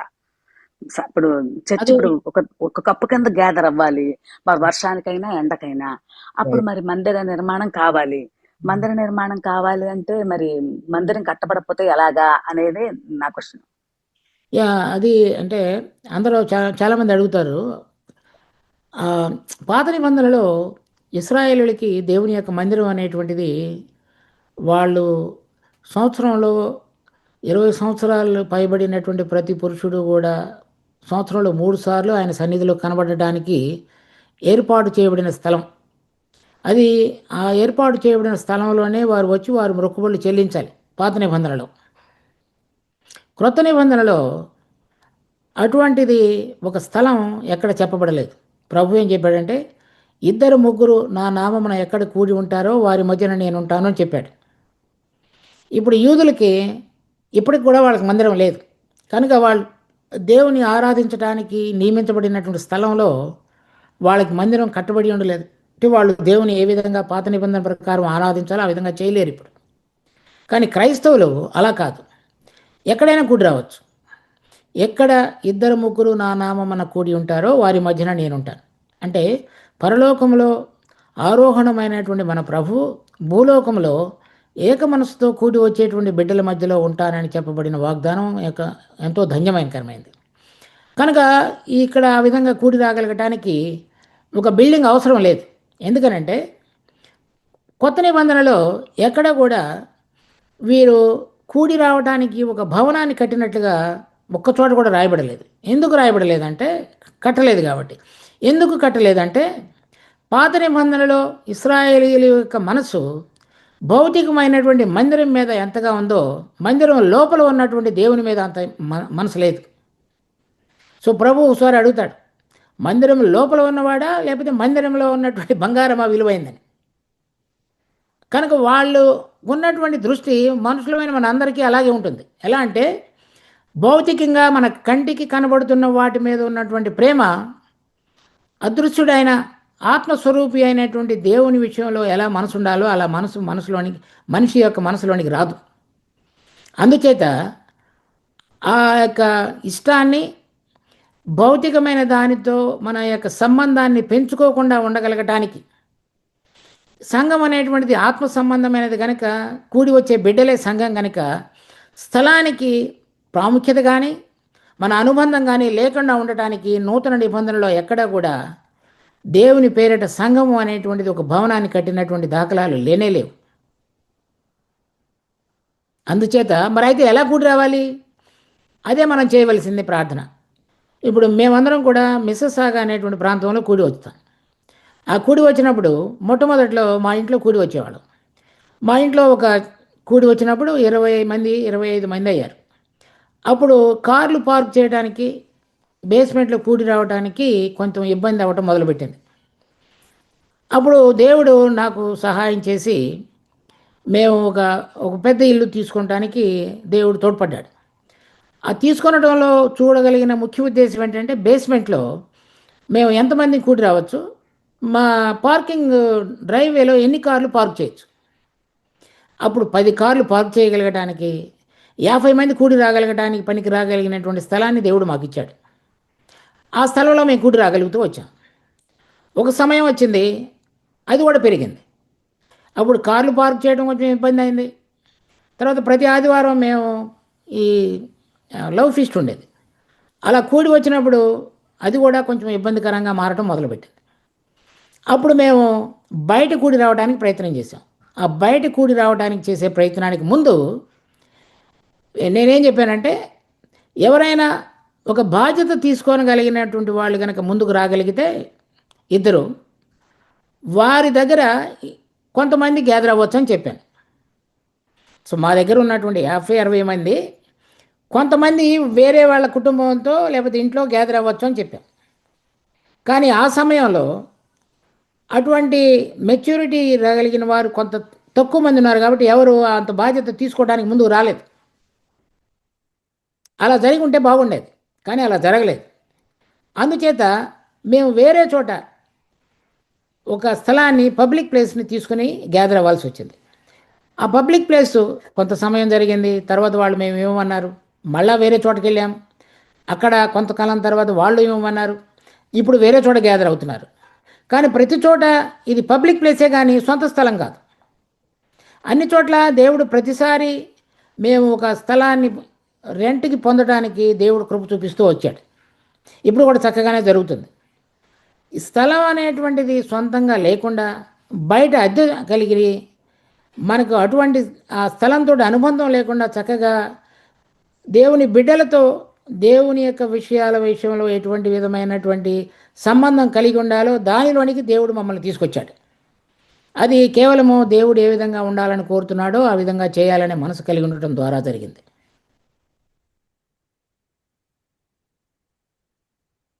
Thank you brother. అది ఇప్పుడు ఇంకా ఒకవేళ పెరిగితే మరి ఏం చేయాలనేటువంటిది కూడా ఆ సమయంలో దేవుడు మళ్ళా జ్ఞానం ఇచ్చి నడిపిస్తాడు. అదే అదే అంటే కొంచెం ఇట్లాంటి ప్రాబ్లమ్స్ అన్ని లేకుండా ఒక స్థిరంగా ఒక చోట ఉంటే ఇంకా ఈ ఈ ప్రాబ్లమ్స్ అంటే వీటికి తలంపులు, వీటి ఆలోచనలు, వీటి కొరకైనటువంటి మళ్ళీ ప్రార్థనలు అట్లాంటివి లేకుండా మరి ఒక స్థిరమైనది కావాలి ప్రభా అని అడిగితే తప్ప అనేది కొంచెం కూడా అనిపిస్తుంది నాకు. అది తప్పే. అంటే ఎందుకంటే దాని ద్వారా వచ్చిన నష్టాలు ఇది సంఘ చరిత్రలో మొత్తం అంతా రాసి ఉన్నాయి. సంఘాలు, తర్వాత స్థలాలు, ఆస్తులు, డబ్బులు, దాన్ని మెయింటైన్ చేయడానికి డబ్బులు కలెక్షను, వాటి మీద మిగిలిన వారి కన్ను, దాని కొరకైన పోరాటం ఇప్పుడు మా కళ్ళ ముందే ఒక సంఘం సంబంధించినవి జరుగుతూ వచ్చినాయి. సో అవన్నీ మనకి ఆత్మ సంబంధమైనవి కావు. Okay, thank you brother. Thank you very much. Thank you so much.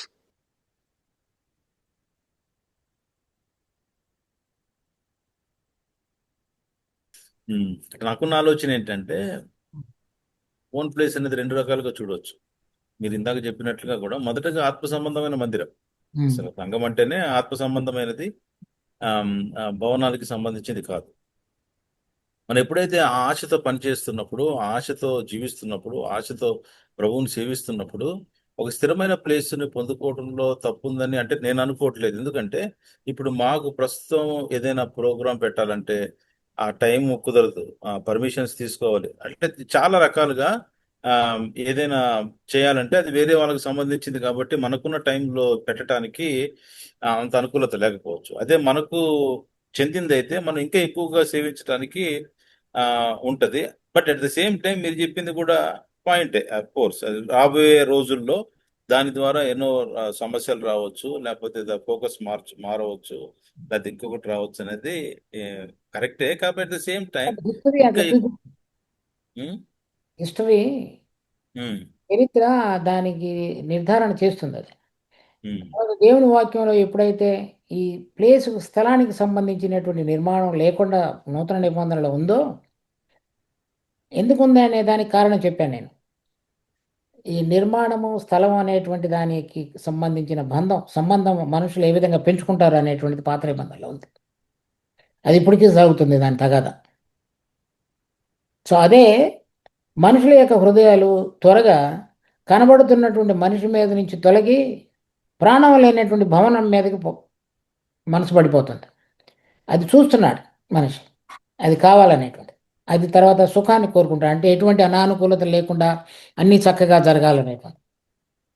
ఆ ఇరుకులోకుండా వెళ్ళి దేవుని యొక్క హస్తాన్ని చూడాలనేటువంటి మనసు నుంచి తొలగిపోతున్నాడు. నాకు స్థలం లేదు, ఇరుకుంది, కానీ ఆ ఇరుకులో విశాలత ఏ విధంగా దేవుడు కలుగజేయగలడు, విశ్వాసం ద్వారా ఏ విధంగా నన్ను నడిపించగలడు అనేటువంటిది చూడటానికి ఇష్టపడలేదు. అక్కడే కదా మన విశ్వాసం అభివృద్ధి చెంది మనందరం కలిసి దేవుని యొక్క కార్యాన్ని మన మధ్యలో చూడటం అనేది జరిగేది.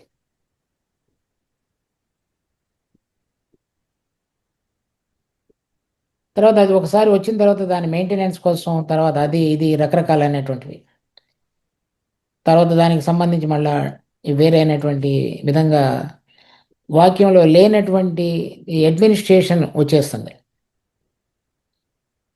అది మన మనసు మెల్లమెల్లగా డైవర్ట్ అయ్యి డైల్యూట్ అయ్యే అవకాశం ఉంటుంది. కానీ ఇలా చేయండి అలా చేయండి అని చెప్పేటువంటి హక్కు ఎవరికి లేదు. ప్రతి స్థలంలో కూడా వారు కూడి వచ్చినప్పుడు దేవుని యొక్క ఆత్మ వాళ్ళని ఏ విధంగా నడిపిస్తాడో చూసుకోగలిగితే మంచిది. కానీ ఈ వెలుగు అనేటువంటిది మాత్రం మనం కలిగి ఉండాలి.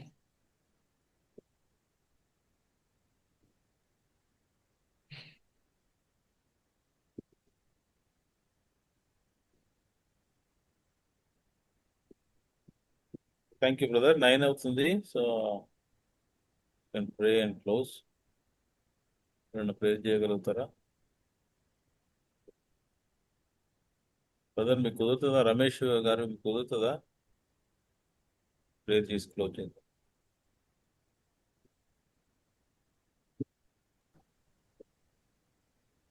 ప్రేయర్ చేసుకున్నాండి. మహాపరిశుద్ధుడు, మహాగరుడు అయిన మహాప్రియ పరలోక తండ్రి, మీకు స్తుతులు స్తోత్రం చెల్లిస్తున్నాం ప్రభా. మీరు చూపించున్న కృపను బట్టి, ప్రేమను బట్టి, దయను బట్టి, వాత్సల్యాన్ని బట్టి మీకు లెక్కలేని స్తుతులు స్తోత్రం చెల్లిస్తున్నాం ప్రభా. ఈ రాత్రి కాల సమయం అందు ప్రభా, మీ మాటలు ధ్యానించుకోవటానికి ఇచ్చిన భాగ్యాన్ని బట్టి మీకు స్తుతులు స్తోత్రం చెల్లిస్తున్నాం. మీ మాటలు నెమరు వేసుకోవటానికి ఇచ్చిన జీవితాన్ని బట్టి మీకు స్తుతులు స్తోత్రం చెల్లించుతున్నాం ప్రభా. పొందిన జ్ఞానాన్ని బట్టి మీకు స్తుతులు స్తోత్రం ప్రభా.